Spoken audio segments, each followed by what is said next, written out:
I see those big, bright, shiny red trucks just a-trucking down the road. Those big, bright, shiny red trucks just a-looking for another load. Well, it's a family tradition, any Rocky Mountain day. Our fathers before us showed us the way. We worked for asphalt cowboys and concrete kings, but that's never been a problem, cause we got diesel in our veins. We've got diesel in our veins. I see those big... What's up, JFW family? Welcome back to the Channel 23 podcast. The purpose of this podcast is to reach out and touch a fleet, to engage and inform everyone with all things JFW. Man, it's Wednesday. We got a stacked outline, and I am super excited for this show today. In the studio with me today is Jim White, Brother Dave White, and Super Dave Weldon. Good morning, man. Good morning, everybody. Hi, everybody. Top of the day your way, drivers. How you guys feeling today? Good. It's Wednesday, podcast day. Fresh air out there. Yeah. Blue skies. It is beautiful. Yeah. I just want to say you guys look amazing. Thank you. Yeah. So do you. Yeah. Yeah. I don't know. You've been on a health kick lately, right? You got low taste. Low taste. You're Okay. radiating, Jim. Thank you. I'm pregnant. So fast. Witty, huh? The whole Molotov cocktail thing. I'll never forget that. Jail? Inside Right? joke. On a more serious note, it's time to pledge our allegiance. I pledge allegiance to the flag of the United States of America and to the republic for which it stands, one nation, under God, indivisible, with liberty and justice for all. Father God, we thank you for the opportunity to go out and do some trucking today. We pray for the safety of our fleet, all of their families, and all the other families and individuals we come across on the road today. We pray for patience and in making a good, safe decisions. We pray to be accident-free and that we all make it back to the comforts of our homes this evening. We pray for healing and 100% recovery for all of our family members that are ill. No matter what, we trust you, God, and it's in Jesus' name we pray. Amen. Amen. As a reminder, anything you hear on today's podcast is just the men in this room's expressed opinion. It is not the opinion of JFW Corporation. Amen. Episode 181, back up over 300. We got 327 downloads. We're at 94.6 thousand total downloads, and we have 756 followers. Woo. That's awesome. Man, I was thinking about it. When we reach 100,000 downloads, I think we should do something special, like have some cookies. Was that on television when you get syndicated? You do so many episodes or something? Yeah, There you go. absolutely. You go whatever. Yeah. Yeah. We can do that. That's when the money hits. Because that's like a lifetime stream, right? When you're Yeah. syndicated, those reruns will play forever or whatever. Yep. I I mean, mean, that's true. we I mean, it's like Gilligan's When it Island goes into still on. syndication, yeah, it's Right. like in eternity. Yeah, at that yeah. point. Yeah. we could sell our past episodes to somebody. Ooh, there and you then go. get paid like that. So I got a buddy, he was a bounty hunter here in Colorado, in Denver. And then he was a YouTube bounty hunter. He wasn't Dog, but like that show. And talking to him, and it was just on YouTube. He was making $40,000 a month on this show. Wow. Yeah. And then they went to sell the old episodes. He was going to sell his old episodes for like $1.3 million. And then it fell through because his partner screwed it up or something. Oh. Wow. Yeah. Wow. That's Crazy. crazy. So That's I crazy. think we should definitely start a membership for people to listen to this podcast and sell our past episodes. We should be able to make $5. Really, but there is some good information in it. I know we really can't sell it, but there is some Yeah. stuff. Yeah. So Good if you're a trucker, right? yeah. You know, That is the purpose. Jim, you mentioned I've been on a health kick. There's some other people around here too, but the thing that I realized is the fact that Keith Richards has outlived Richard Simmons really makes me question the whole eating healthy and exercise thing. It's all of those guys that smoke and drink and do drugs, and they look better than anybody that's taking care of themselves. You know? I look at those people and I think they're stress-free. Could be. Right? I mean, if you were to look at Keith Richards, and obviously we don't know him, right? Like you see him on TV partying at a concert, right? Putting on a show. You're like, that guy can't have too much stress. And you look at Richard Simmons. Oh my God. Right? That guy's got to be stressed out in there doing all those exercises, getting all those people together, putting all that up. That's a lot of stress. Just the stress when those shorts he wears that nothing falls out. Right. Yeah. I don't think it's possible as tight as them things are. Do you guys know the difference between the black eyed peas and chickpeas? Black eyed peas and chickpeas. The color, I don't know, Jim. Soup, nothing? Nothing. Black eyed peas can sing us a song. Chickpeas can hum us one. Oh, Oh boy. Who thinks of these things? Man. Not me. Well, I'm really excited. I bought a new pair of shoes from a drug dealer. I don't know what they were laced with, but I've been tripping all day. Wow. That's This good. podcast is going to be lit. We also heard about what the egg said to the boiling water. Don't put me in it. I don't know if I can get hard. I just got laid by a chick. Damn. That's almost a Wow. ah. I'm turning red. I'm blushing over here. Oh, man. It is getting tougher and tougher to find It is. jokes. It's tough. I spent some time on it. When I Search find engine, I can't change my search engine because I don't know what to put in. I just like dad jokes. great dad jokes, right? Great jokes. So, I mean, it is harder. And then when you find a new source, it's like you get excited. Like, I got in a good vein of dad jokes and I'm just going to run until it runs out. What I've been doing now, I created an album on my phone called Dad Jokes. And when I see one now, I just save it to there because there's a lot of times they come up here. Oh, what was that joke? Yeah. So- When I run across them, I email them to myself. And, There you go. but then I've been putting them in a file. I have a Gotcha. file on my Yeah, email. Same smart. thing. Yeah. Smart. Yeah. Yeah, smart. I have two files, inspirational and dad jokes. Which one do you spend more time in? The dad joke. Soup, what do you got?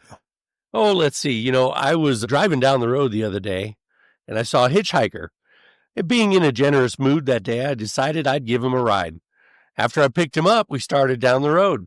He was very thankful, but he said, "Aren't you scared that I could be a serial killer or something?" I looked at him and said, "What are the chances of both of us being a serial killer?" Pretty low, don't you think? That's great. I love I that. love that one. Yeah. That's awesome. Well, I kind of rolled with some like spring jokes, because it's like full on springtime, right? Almost summer. We Yeah. get rain still. We get, some hail now, some Tornadoes. Thunderstorm. We got naders. constant wind yesterday. Naders. Yeah. Yeah, crazy. Big So- old nader last weekend. And I'm 99% sure we've done this one, so you guys would get it. But if April showers bring May flowers, what do May flowers bring? Oh, pilgrims. Bingo. Mm-hmm. Good one. What did the god of thunder need? Oh, why did the god of thunder need to stretch his legs? Wow. Don't know. Well, I haven't heard that one. Yeah. Because he was a little Thor. Oh man.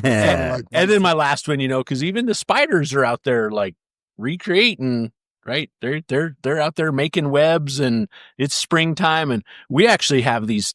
I don't know if it's a family of spiders or just that's how nature works or what, but I've showed you before, Jim, those 2 pine trees we have in the backyard. Oh yeah. That it's later on in the year, but somehow they get a web from one tree to the other at the tips. And I'm like, how do they do that or whatever? So did you hear about the 2 spiders who just got engaged?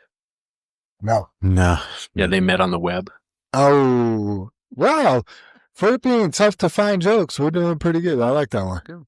Good stuff. New source, Jam. There you go. Just ride that wave until right. it gets you to shore there. Right. All right, man. Celebrations, anniversaries. Gustavo Linares and Andrew Berger. They hit 1 year yesterday. Nice. Congratulations, guys. Yep. Happy anniversary, man. And then Ann Peterson Stutz hits 13 years today. Congratulations, Ann. Yep. I'm excited. Ann was telling me she's working on a new design for the JFW anniversary. Oh, that's cool. Yeah. For the 90th? Yeah. Yeah, coming up. Yeah. It's coming. Man, Coming. Fast and furious. Yep. almost a century. That's nuts, guys. Yeah. Yeah. Yeah. Birthdays. Greg Wise had a birthday on Monday. Emmanuel Rojas and Casey Guthrie have birthdays today. Happy birthday. Happy birthdays. Yeah. And then family birthday celebrations. Matthew Nonis, Andrew's son, has a birthday Monday the 19th. And then Jen Sand has a birthday tomorrow. Happy birthday. Happy birthday, everybody. Yeah. Dwayne Sand wants to give a special shout out for Jen Sand, the greatest wife in the world. Happy birthday. Oh, that's very nice. Oh, that's an awesome one, Dwayne. Yeah. I kind of have to challenge you, though. I got a pretty good one also. Scoring some points. That's awesome, Dwayne. That is definitely subjective there. Yep. Happy birthday, Jen. Well, every man should think that his wife is the greatest wife. Right. That's what I mean, Absolutely. Jim. Yeah. Hear, Absolutely. hear. Yep. Dwayne Sand also wants to give a big shout out for David in 00107. He helped guide me to the correct spot for loading at Mile High. I had looked at the map and was going to go a different way, aka the hard way. Wow. Yeah, those little tips and tricks, man. When you're, I'm one of those guys. If I go in one way, like that's pretty much how I'm going to go back, unless it's like so painfully obvious that I did it wrong, right? And then you get a tip from someone else, or you're like, oh, you're going back there, I'll just roll with you. You know what I mean? And they go some other way, and you're like, oh my God, this was so much better than how I was going. Good thing you were Whatever here. the case may be, right? Yeah. Absolutely. Yeah. Hey, before I forget, we need to come up with the driver for our call today. Oh, Yeah, we haven't discussed that, so think in your minds. We need somebody that's, Linda wants to give a shout out to Mike Cisneros for making the best of tight job site for Thout Brothers and for going with the flow when Thout sent him to the wrong side in Longmont to have to track back to pit 14 to dump. It was hourly, so he was being paid, but he always responds positively, saying he will get it done. He communicates if there are questions or additional info we know. Thank you, Mike. Mike is great about that. Yeah, that's awesome. He really is a Yeah. positive guy. Yeah. Mike's one I had a chat with about the jug handle turn and the button hook turn, and just 100% gracious. Like, I didn't know that. I didn't know we couldn't do that turn. So it was great. Yeah. He's very receptive and open to change and tries to do it the right way. So good job, Mike. Mike's a pleasure. Linda also wants to give a shout out to Jose Barraza. He has volunteered or been volunteered to do night calls on Saturday nights for the past 3 weekends. He does an amazing job. We have had 0 issues or complaints. He is always very pleasant to speak to. He is helpful often on the radio to other drivers, and dispatch really appreciates all his hard work. And we could really use another driver or two to step up and help with Saturday night calls. How can you not love Jose's good mornings every morning? Yeah. They're awesome. Yes. Yeah. Almost religiously. Yes. He says that. It's Yep. good stuff. Him and Jimmy. Yep. Always Yeah. together. Yeah. Yeah. Yep. Good call. Beatty, I got you tagged for this next shout out. All right. Just a shout out to the rock tubs. We made some changes with Brandon, gosh, I guess back in April, right? Is that when it was? 2-3 months ago. Yeah, started in March. and they're having to do a lot of backhaul, meaning they're hauling rubble out and material in at a couple different plants and stuff. And, we just brought up and made their own chat, but, said, hey, we're concerned about cleaning out the trailers. And, we don't want to get blamed for any issues. And, it would just be a really good idea to take a photo of your trailer after it's cleaned out. That way, if they would come back and go, hey, we have a contaminated load or something like that, we can be like, well, it's from the loader or it's not us. Right. And they have just been phenomenal about sending the photos and their little group chat they have going. It's just awesome, man. You'll get 2 or 3 pictures of just a spotless, clean trailer. And I don't know, puts a smile on my face. So I guess I wanted to give them kind of a shout out and tell them all we think they're doing a great job. And, it's awesome. They just handled it. Yeah. It was just like, It was hey, pretty easy transition. yeah, here's the next challenge. Boof, they shifted gears, done. It was nice that thing Yes. went so smooth. Yeah. There's been no hiccups with it. And So- I feel like there's been less. I just feel like things are going smoother since the changes. I agree, Jam. Yeah. Like when I say we're all, not only JFW, but Brandon, the plants, the loader operator, like we're all in tune on how this needs to happen. Yeah. So yeah, good stuff. I So feel like there's been a change in the vibe from the rock tub drivers as well. yeah, I feel like yeah. they're more engaged. Absolutely. So a win-win, everybody. Does it keep up the good work? And it's just, it's phenomenal to see that. It's cool. Linda, back to Linda. Linda wrote half this outline, so thank you, Linda. It's all shout outs. Linda says, shout out to 0074 Randy Alvarez when pulled over by Trooper Lopez for a leaking wet load. No ticket. He got no ticket because he was professional, and Trooper Lopez said we have great drivers and said Randy was professional. Nice job, Yeah, Randy. way to go, Randy. Yep. Yeah. Mike Bortz, he wants to give a shout out to Todd Dahl for showing him the ropes from Arcosa to CMEX. He made it so much easier and even showed him where to go for his site specific. Todd, thank you very much for your help. Mike Bortz. Nice That's job. kind of Yeah. like the same thing Yep. we were talking about, brother. Yeah. Dave. Like, hey, let me show you the easy way. Right. Yeah. I mean, Todd, he's just a rock star. I mean, I'll give a shout out to him because being in the other yard, I'm seeing guys that I don't typically see. And last night I was moving the blade around and I came out of its parking spot next to the wash bay and I was going around the fuel island to go around that east fence. And Todd was starting to pull out of the fuel island, and we both stopped, right? Like we wound up right next to each other and both stopped to give each other the go ahead, and he just waved me on and I'm like, oh, that was Todd. And I just, so he waved me on and I drove past him and gave him a big wave like, you rock. And I got on the radio. I was like, thanks, Mr. Dole. Have a good evening. Scuba Todd. Yep. I got one final shout out. I want to give a personal shout out to Oswaldo. Oswaldo is my Sunday morning workout partner and starting to crush it in the gym. He's got a whole nother level that he's dug into and it's pretty cool to watch. I'm That's curious. awesome. Do you call him his nickname there? When you Oz? guys are- I call him Oz. Oh, okay. He's got. All right. He You has a mean- lot of you mean nicknames. No, the- I wasn't the- going to go there. So Angel everybody- Big Poppy. Oz is so dedicated. He has us doing push-ups downstairs now. Oh, He's like, nice. we need to do 100 push-ups a day. Nice. Giddy up. The Let's go. push-up challenge. I Yep. love it. I think I got 25 on him already this morning, though. All right. Last week I mentioned, or you were talking about the smelling salts. Yeah. Oh, man. You have them? Oh, my gosh. Who wants to try the smelling salts? Oh, give him here, Jam. Warning, start low. Don't, Start low. don't stick. Don't like just stick it in my nose. Right? Yeah, you'll be upset. That's pretty good. Wow. There's a good hit. There you go. There's a good Now we're doing drugs on the podcast. Son of a. Definitely Just not. smelling salt, I can't Dave. smell anything. Try it. How do you know? Yeah. Shove it in there. Nothing. I'm good. I think it smells kind of good. I think there's something wrong with you, or that's less its potency. or 'cause- they're weak. What is it's literally salt. Yeah. Had no idea. Oh yeah, that's good stuff. See? Wow, I got like the flavor of salt in my mouth just now. Did you? No, no. Wow, it's that's crazy. Like the ammonia is what I. Yeah. Yeah. That's Yeah. pretty cool. Let me But see. that's what the weightlifters are doing, right, Jam? That's the wake you up kind of thing. Yeah. Damn, I mean, you were in there. So it did lose a little of its potency. Oh, okay. Yeah. When I first activated this, because you put a little water in it, and it was like, it almost Ooh. knocked me on the ground. Ooh. But it does, like, I don't know, I feel it in my head, like it makes you alert. Like, It does. I mean, Uh, yeah, I felt wow. that. Yeah. just for the record. Because it's the only thing you can concentrate on is the smell. Right. Just for the record, this is a legal thing that I bought at my supplement store. It is not drugs, Super Dave.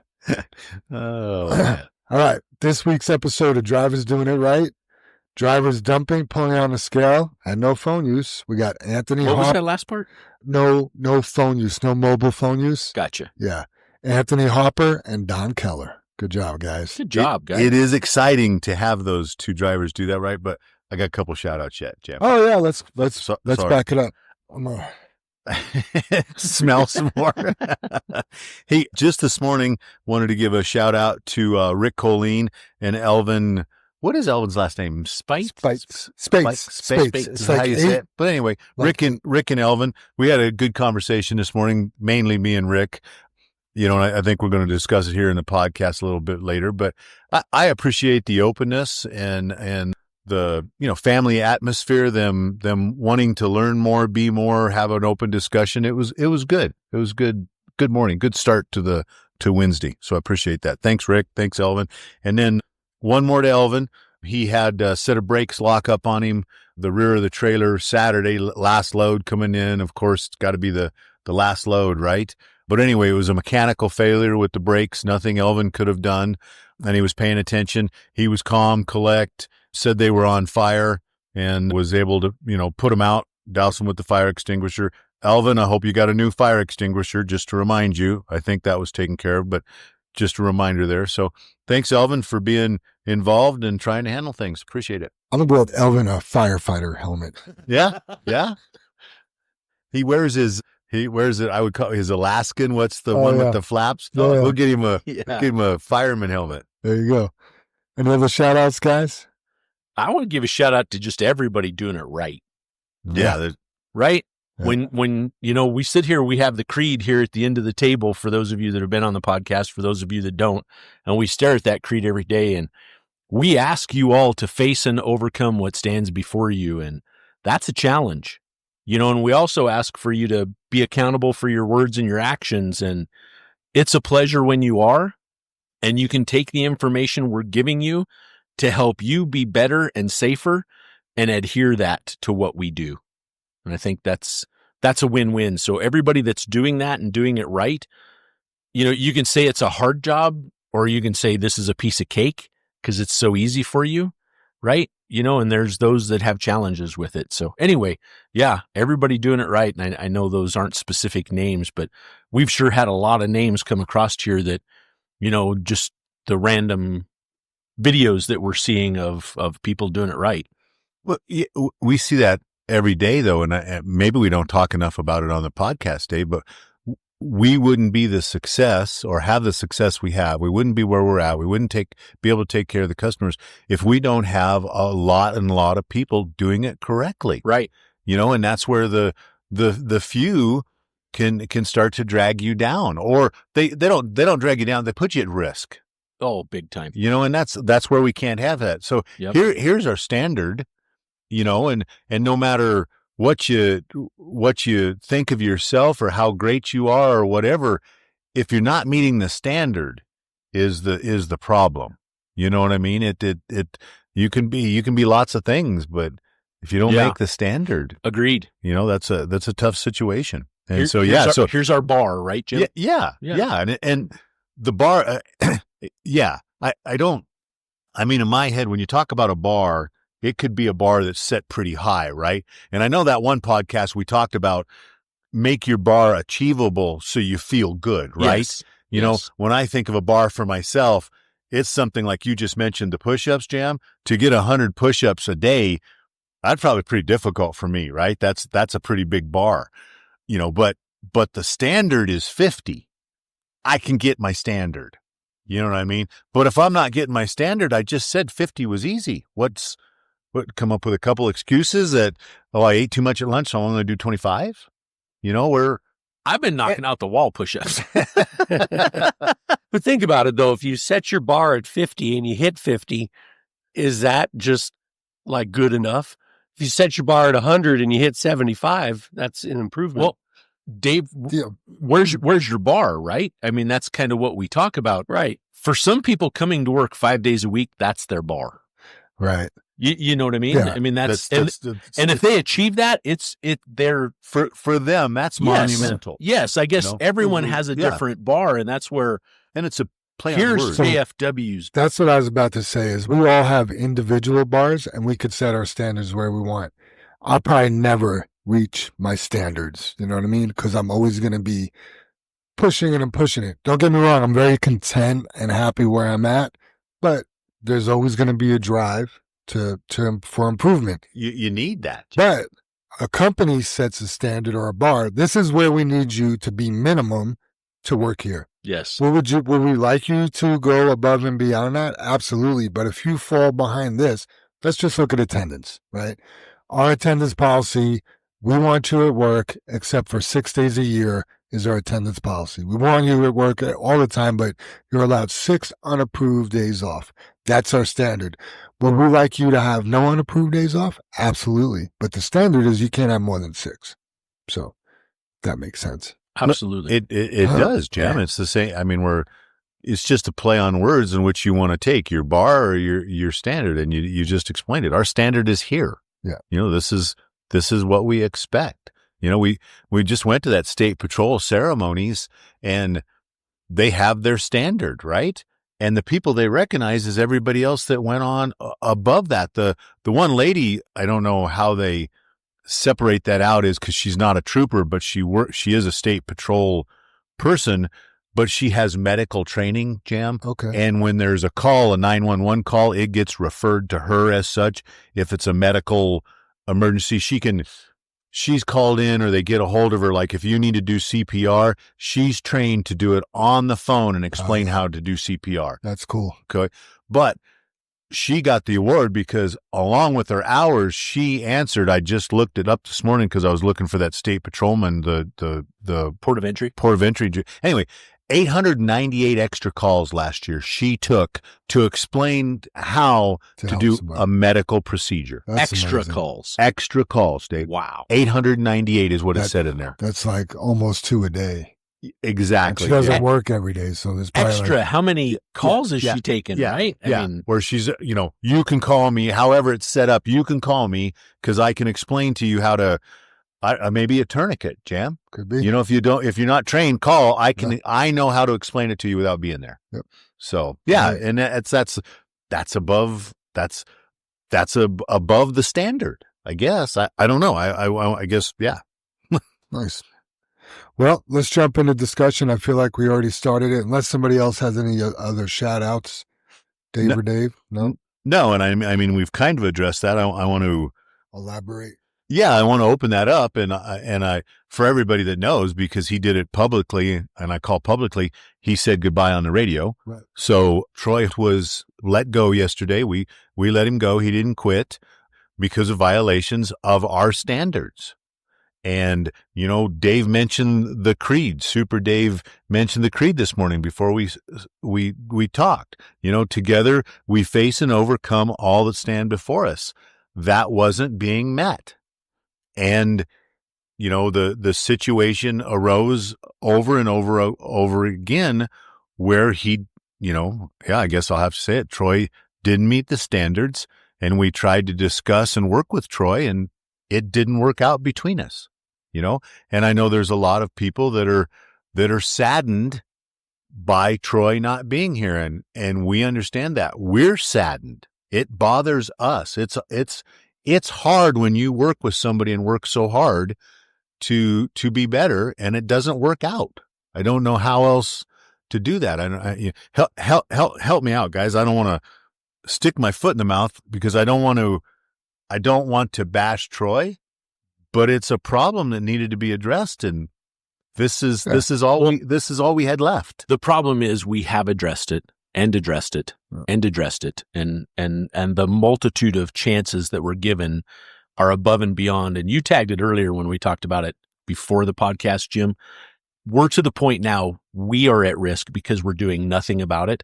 So when the accident happens and we're at fault, we're sued personally, our business is sued, and everyone's livelihood here is at risk. Mm-hmm. And we have these rules in place to protect everyone here, right? So they have a company that will have the longevity that they can work at for years and years and years. If we didn't, we still wouldn't be in business. Doesn't make him a bad person At all. No. And Great guy. was he a good driver in many aspects? He was a great producer. A lot of drivers loved him because of the energy that he brought. There was a lot of good things about Troy. The problem is one, we always got to protect the house, right? Because without the house, nobody has jobs, right? We get into that big accident, we get the nuclear verdict, we're all done. It's been addressed multiple times, and we just weren't getting anywhere. So, yeah, I mean, this isn't something JFW did to him. This is something. Oh, right. Yeah, that's what, Yeah. Hopefully Rick doesn't mind, because that was the discussion I had with Rick this morning, is he was saddened because, like you said, Troy's a good guy, and Rick said he's my mentor.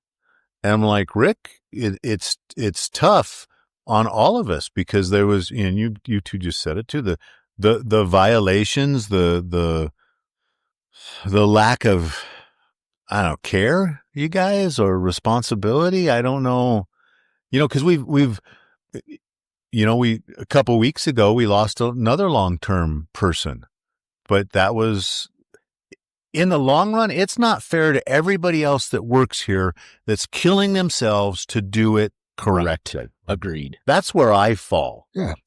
How is that okay? How's it fair? We also have to treat people equally. That's it. And Jim. other people have been let go from mobile phone use with warnings, Yes.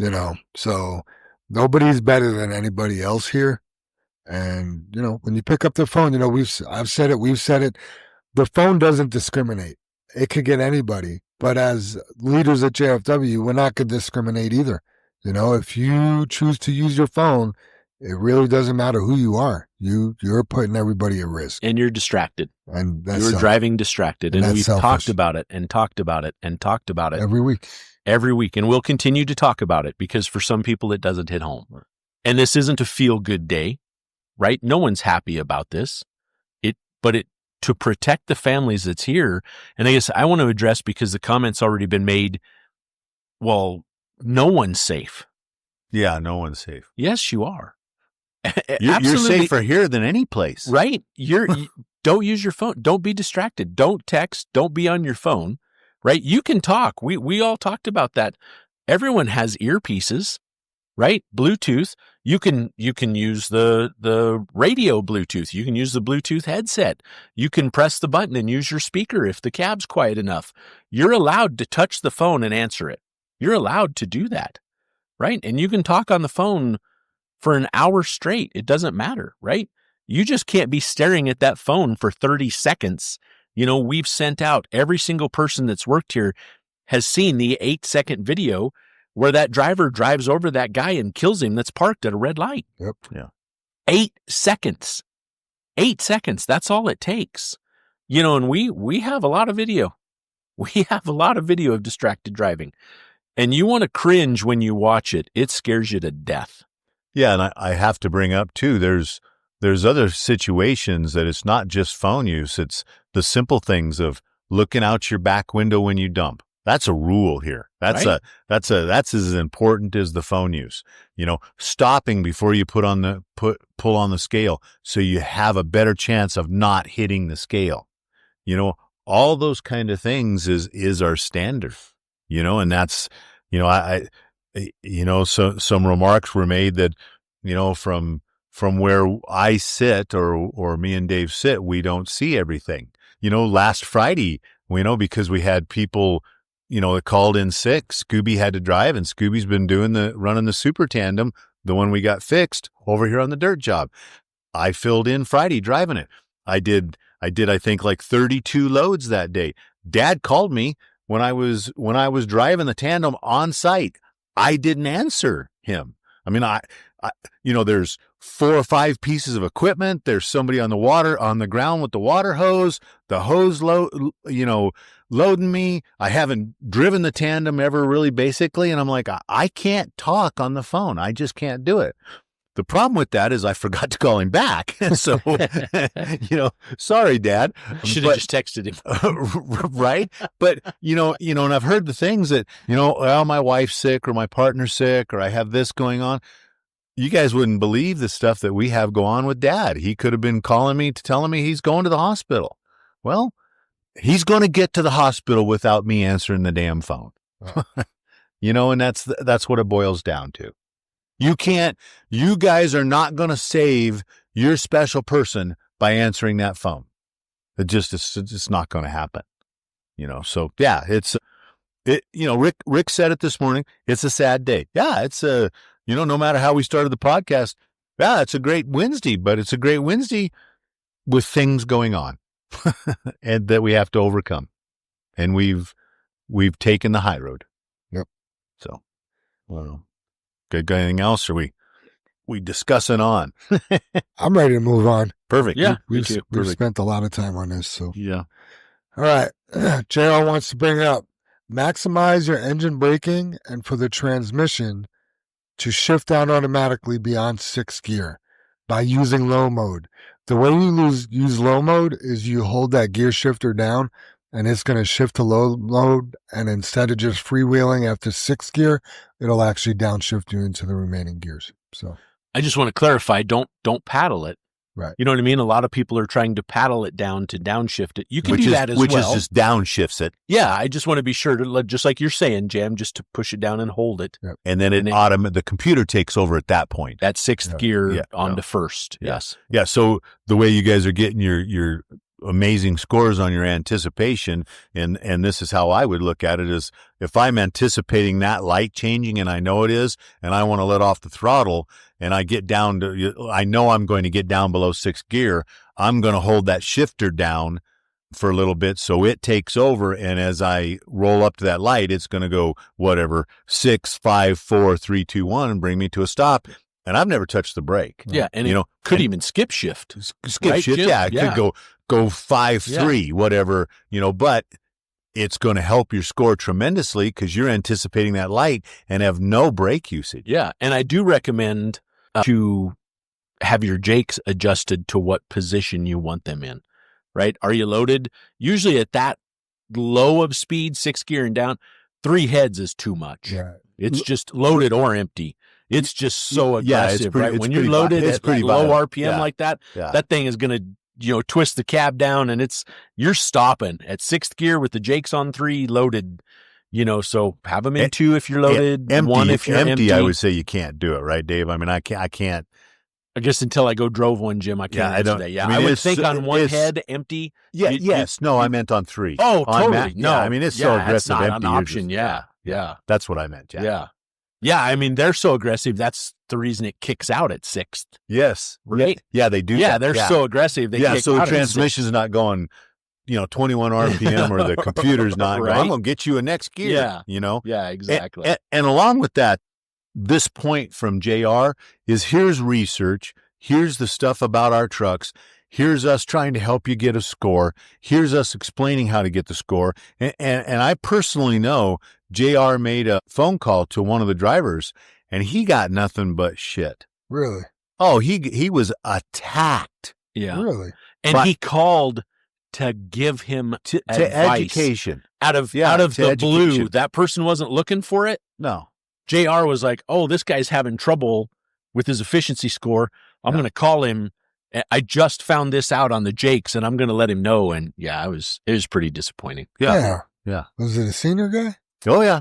Really? Unfortunately, yeah. And it is just disappointing. I mean, there's a little bit of disappointing going on with our senior guys. They haven't been leaders lately. Huh. So That's a shame. Yeah, and I will say, and you guys jump in here because I don't have that sheet in front of me. I wish I would have brought it. We just met with the insurance. We had our insurance audit was it Wednesday after the podcast? Tuesday, I think. Oh, so it was before the podcast. It was last week. We had, absolutely. Correct me here. This is the number I'm spitting out. Do we not have 96 drivers that are all above the efficiency score? Wasn't it over 96 drivers that they have met? Yeah, there was only yes. Yeah. And of those 96, aren't 87 of them over 95, or I'm sorry, over 90? Yeah, there was only 7, score? Dave, right? That's not. I remember that number. Yeah. I guess I want to put out there that, hey, the people that are having trouble meeting that efficiency score, there's something going on with your driving habit, and we want to help you, right? Our goal is to have you get that efficiency score up there. And clearly, if 96 or 97 people are doing it, it can't be that difficult. I can't do it. All the rest of those other 90 people there, they don't know shit. Right? Exactly. So I guess I just want to throw that out there. We haven't set an impossible bar at that. You better do some smelling salts. You got those eyes drooping already. The smelling salts are wearing off, Jam. To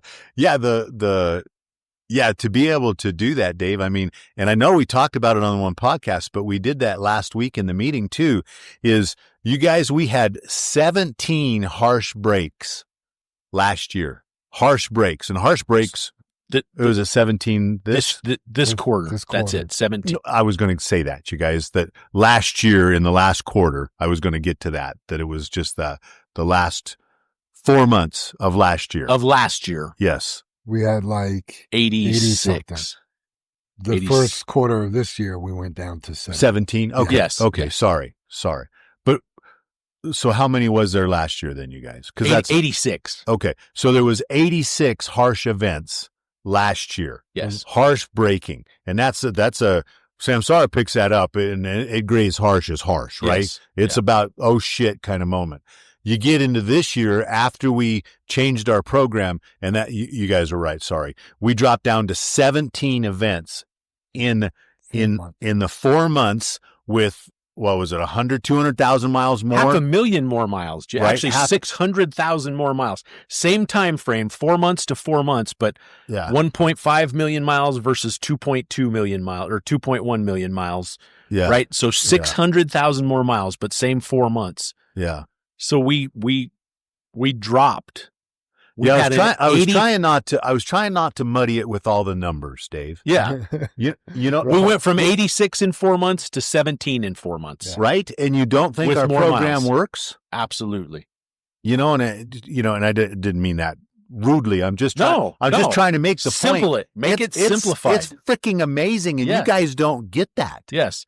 For Yeah. those of you fighting it, it's a problem, Yeah, right? yeah, You're fighting something that yeah. And if it's making you think of a career change, it's probably a good thing. yeah, It might just be a good thing. yeah, Absolutely. Yeah. Yeah. yeah. Because I'm tired of being threatened. Yeah. I knew it. I knew it was going to be lit. It's tough. It's tough because I can't do that. Yeah, You know, not in my position. I get it. Hmm. So use that low mode. It's just another Yeah. tool to help you achieve that goal. We're trying to make sure you get paid. Did you guys, what was the number on the bonus this last month? Was it 71 or 61 or 67,000? Honestly, Yeah, don't remember seeing it, Jim. for Yeah, some I mean reason. it's been up there, Jam, Yeah. because it's yeah. You see it every month. Yeah, so the payroll runs. I'm making this run. You know, it runs 200,000 a week. When the bonuses come out, that first week, it's 300,000. You're like, holy shit, what's going on? Then you're like, fantastic. Look what you guys are doing. Look at the safety you're creating. Yeah, Right? And you're putting it right in your pocket. The thing is we need everybody to do it.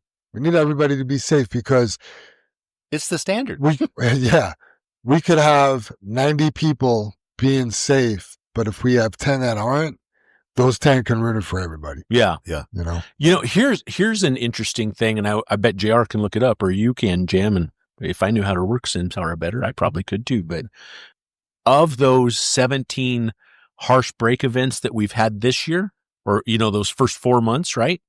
How many are from distracted driving? Or how many are caused by somebody else? You know what I mean? Because we're not talking about that, and I don't want to. Yeah. But that we're like, Jesus, something went on, but you were alert enough that we still knocked it down to 17. Absolutely. Those Jim. would get dismissed. If you got cut off and you were defensive driving, we would dismiss Okay. those So you're events. reviewing all of those, huh, Jam? Every alert, if it's going to count against the driver, Okay. we review it to make Yeah. sure it's legit. Well, that makes it even more important. Every seatbelt alert, every following distance. So that would tell you the 17 we have, a legit. well, they're, I'll say self-induced. Is that maybe the right?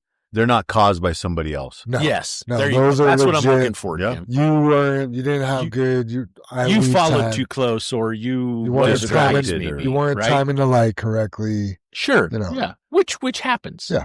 Yeah. Yeah. That's the good news. You don't have to be perfect. You know, because we've had lots of people like, I run Highway 85. I have to stop all the time. Yeah. Okay. Not a big deal.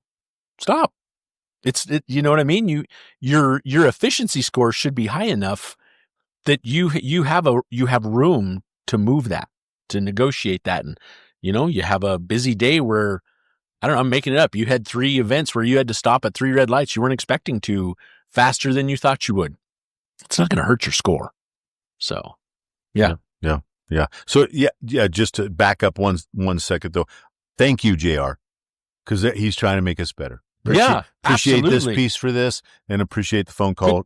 Good point, Jim, right? I mean, the minute he found this, he tried to share it with everyone. He tried to do it last week in a text, and we weren't quite understanding, so we saved it. Yes. Yeah. So we could share it with everybody. Yeah. Right. In a better context. Yeah. Yes. Let me get this straight. We want everyone to succeed. Is that the goal here? Yeah. We're in your corner.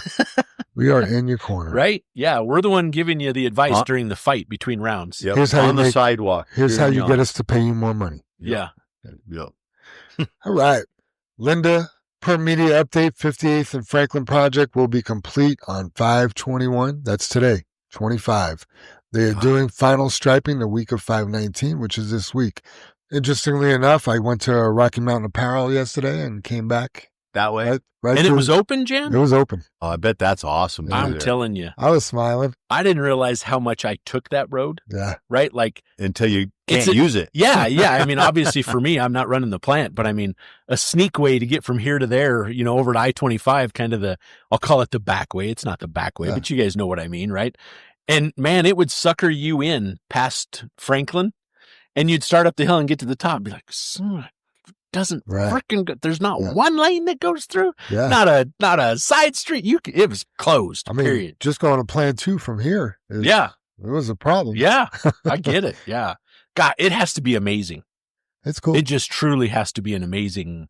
I hope it's all good, meaning I hope it's not Like some. they did a good job. Yeah, like it's going to be some awful right turn for us at the bottom of the hill, or No. wonky, or like there's those little triangle curbs that they put in to protect the light, and Right. we're going to be against it with the left steer tire, and the right steer tire is going to, or the right trailer tire is going to go over the sidewalk, or you know what I mean? What are we faced with over there? So I hope it's truly all good. I hope it's amazing. I'm sure it is, Dave. I mean, I'd like to see, I know they widened it, right? Yeah. They probably put in a turn lane.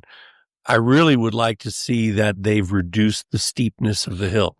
Don't know They've that. cut out a little ground at the bottom and, not at the bottom, at the top. I'm sorry. It's smoother, Dave, because there's not all the spilt concrete anymore. Not yet. Not yet. When did it open? Today? Yeah. How long was it under construction? Seemed like It's years. been a year. That's good. Over a It year. has over. So here's a thank you to every driver that has delivered there and had to go around for the last year. yeah. I mean, here's a win-win for talk about facing and overcoming all that stands before us, and, fighting through the construction and the detours and going different directions. And, I never heard one complaint about it. The communication Nope. for turning, off of Washington, and this is how you go around. And, right? I know we even had a call in from the crew of what good job we've done because we drive slow through there. Yeah. And all that kind of stuff. Right. Yeah. Thank you guys. I know Hammond Contractors will have done an amazing job on it. Let's just hope the county had them do it right, or had a good set of plans. I'll rephrase that. Hammond is going to do everything right because that's the type of company they are. But as far as what plans they were handed, there's a lot to be said about that, right, Jim? Yes. Yeah, absolutely. Yep.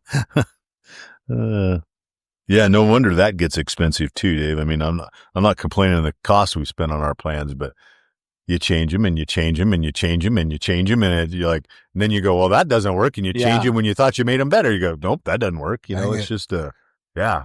Kind of ironic, Jim, because I just I guess it was 2 weeks ago, there at the IPOC meeting, and thank you for coming to that, by the way. Sure. And I got to talking to a gentleman, and I had seen him there before and talked to him, and I knew he was with Hammond, but I couldn't put it together, and it's actually Bruce's nephew. Oh, wow. And Is that he's- who bought it? Was Bruce's nephew or this? Well, no, Brad, I can't think of Brad's name. He's just someone that Bruce took under his wing. Mm. And I'm assuming his nephew has stock, something to do. Yeah, whatever, ownership in some capacity, right? Yeah. And he was talking that, they were in the Adams County mix is what I'm trying to get at.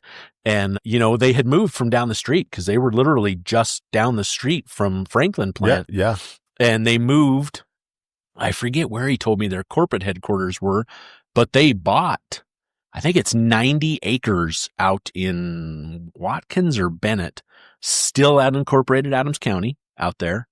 And man, they were just going round and round with Adams County on permitting and getting this done and getting that done. And the cities and the counties and the state and the feds, the average person has no clue what it's like to deal with them. Mm-mm. And I think it's become forgotten that they work for us. Yeah. If that makes any sense. No, I say that, yeah. and I know when I hear it, I'm like, well, that's pretty egotistical, but it's the truth. They wouldn't have a job if we didn't pay our taxes. They wouldn't have someplace, and yet then it's flopped on us that, oh, you have to meet this requirement. It's like, whoa, what came first, the chicken or the egg with government and ruling us and their decisions and, that for the people, by the people, that term has been lost. Well, I think that's that besides the way they raise taxing when they have that shortfall in, piss poor spending and, now we're touching on political stuff. Politics. Yeah, politics, but that's the outcome of poor decisions and then people moving on. It's like Commerce City here. Right. The use tax, and that's just tough to even explain, but we don't need to be in Commerce City. Right. There doesn't need to be, and the thing with the way we're set up for the use tax is even if we license something like over in Sheridan, or I take my personal vehicle or that's at home, I come here, I change the oil here, Commerce City got use tax. And my vehicle's never been used here. It doesn't park here. It doesn't house here. I don't do, it's not registered in Commerce, nothing, but they got use tax, right? And that's where you're like, how, on top of their normal tax. Yeah.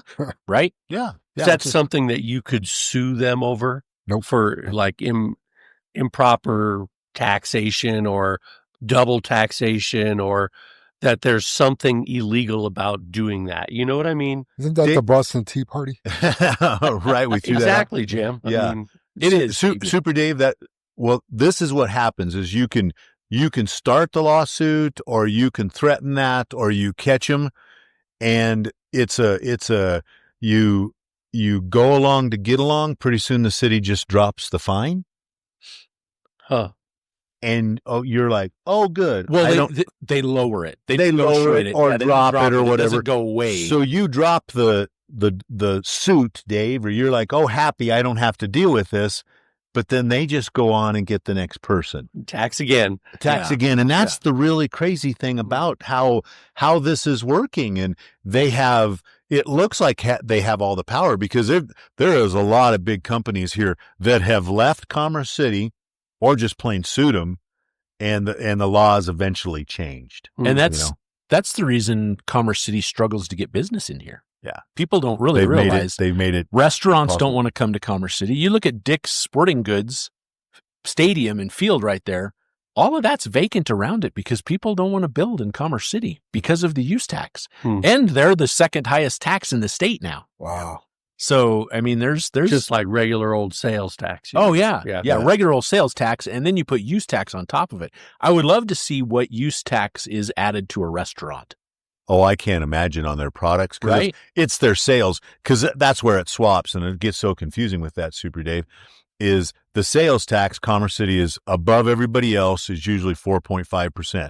So if you sell something here, you're supposed to get the sales tax. But that's where it really gets to you, is if you do something here and you used it here, they swap that 4.5 over to a use tax. So because you used it here, it's a use tax. Mm-hmm. When you use the product you buy, when you go to Home Depot in Lafayette and you buy it, and let's say, I'm making this up, Dave, for us, if we lived in Lafayette, I went to Louisville and bought something at Home Depot, we bring it back to Lafayette. No, to Commerce City. Well, I'm just using Lafayette and Louisville as an example. If Lafayette, I have to pay Lafayette the other 4.5 that Louisville didn't get. What? Wow. That's how Commerce City is working. So we go to Home Depot over here. Let's say Scooby buys a flushing valve, a toilet valve, okay, for our toilet here. You buy it over there for Denver, 8.75, right? Yep. You bring it here and we use it here in Commerce City. Ann has to turn it in The other 4.5% because we used it here. Commerce City gets that, Dave. So Yeah. you would have to take your receipt and then just willingly contact Commerce City and be like, hey, I bought a toilet flush valve here. Every month we do that, Jim. On the 20th, we report every invoice. And write Commerce City a check for use tax. That reminds me. I So, need to so turn in here's the another receipt. analogy, just because you get it. You just, the bells just hit. I just watched them hit. Yeah. Your pickup, your company pickup, Uh-huh. has a headlight go out over the weekend. You go to In AutoZone Westminster. down the street in Westminster, Who's got low, like where my house is at? right? Fucking dirt cheap. Right? Yep. Excuse me. Right? You buy the light bulb, but because it's here, you turn in the receipt. We have to pay the tax here. Yeah, I don't know what I did with that receipt. Well, trust me, Ann goes through every single credit card every month. Oh, yeah. And we're like, she scrutinizes every freaking thing that's on the receipt, on the credit card. Because think about it, everything we do is on credit cards. So Yeah. that's been the easiest way. That is the receipt. And goes through every single one, Wow. and we pay the balance. Huh. I mean, there's months we write Commerce City a check for what, Jim? $10,000? I don't know if it's been quite that much, but it averages 15 or plus. 1,500? Yep. Yeah. Wow. But that's the ones we catch That's a because racket. everything else we already have tax on. That's a racket. Yeah. Oh yeah. It's something else. I mean, the thing is, it really, Jam. I mean, and here we are on this subject. It works in reverse. So let's say you're well, for all your stuff, and you probably don't look. If we offered to buy you a battery for your personal car and had it delivered here, it will have the 4.5, but you didn't use it here. So Ann can actually turn that in, or should, and go, that wasn't used here. We want our 4.5% back. Oh. Wow. Yeah, it's just a, And you guys wonder why we complain about politics yeah. all the time. Because Crazy. it's never ending. It rules us on a daily basis. That and phone use. Yeah. Crazy. Love the stuff. All right. Well, I know it was kind of meant to be when we did buy the other yard from Jones, but I was kind of surprised that, like, wow, we're back in Commerce City Yeah. instead of our It bad was- over there. it was a double- unincorporated. Adams Adams County, yeah. It was a double-edged sword, Yes. Dave. Yes. I Oh bet my you guys gosh. talked and talked. We wanted out of Commerce City so bad, but that's got two things: location and acreage. Yeah. And you just It's kind you of don't perfect. you don't find Hey, those Yeah, but you know why that became available? because they wanted out of Commerce Yeah. City. Yeah, because nobody wants to be in Commerce City. Yeah. I'm surprised we didn't go to Douglas. I was going to say because Carl died. I mean, that was I mean, there the was largest part of there it, was some Dave. other stuff. Yeah. But that's the reason nobody snatches it up, Dave. It's not Right, that popular. Nobody. I don't want to be in Commerce City. You know what their use tax is? Mm-hmm. That's what. Oh, yeah. That's the reputation Commerce Yeah. City has. Yeah. Damn. All right. Changing gears a little bit. Linda, again, wants to bring up, when you're at course, please do not hit the pause button and leave. This leaves the gate doors open. If someone takes it off pause and there's a truck not there, the grain goes on the ground. oof. And that That's makes a problem. mess. Yep. Problemo. If you're a course driver, please be mindful of that. Next on the list, let's talk about the accident that you and Sam witnessed, Brother Dave. Actually, I hadn't heard anything about this. Yeah. So, it's something our drivers see probably on a daily basis anymore, Jam. And so funny, right? Was it Friday coming down here, Jim? I think it was Friday coming down here. Sam and I are coming down I-25 and It was actually Saturday morning, Dave, when you guys weigh in. yeah, you're right. Yeah. When you got here. Yep, thank you. Because you Yeah. two were both like, did we tell you about the accident? Yeah. Just anyway. So we're southbound I-25. Sam's driving and he's in the middle lane and we're just rolling with traffic. And here comes older school Freightliner Classic, sleeper, tip down visor, big cow guard on the front, cow killer and van trailer on. And he was scooting. I mean, he was well over 70 in the fast lane. And I'm like, okay, you see it happen, right? And definitely pushing traffic, right? He was making time. He was in a hurry, right? And something that, there were a couple times as we're rolling south over the miles, like he would roll up on a car and I'm like, damn, our cameras would be barking their ass off at him. And I pointed that out to Sam because ironically, Sam is with Erica and they're in getting their CDLs. They're in school this week.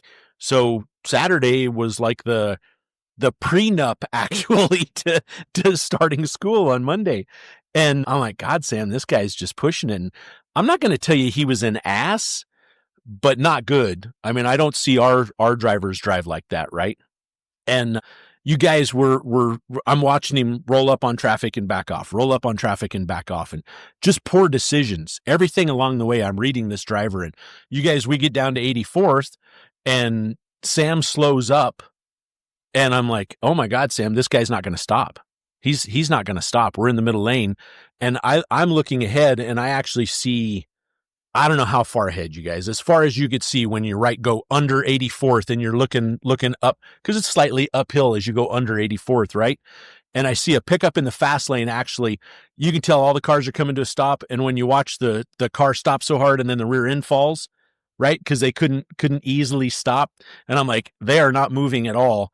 And I look in the mirror and I'm like, this guy can't stop. And we left a great big opening.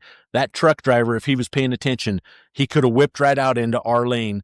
But instead, you guys, he panics, hit the brakes, and the truck is old enough. It was before 98, didn't have ABS, so the drive tires are completely locked, smoking, boom, piles up 3 cars. And we roll past it, and it wasn't like some horrific event. You know what I mean? It did us no good to stop, right, as a witness. And I guess the reason I bring it up is he hit the first car so hard, it shoved it into the next 2. I mean, the chain reaction that creates, right? And we go past it, and Sam just immediately has this look on his face, and he goes, I have a knot in my stomach.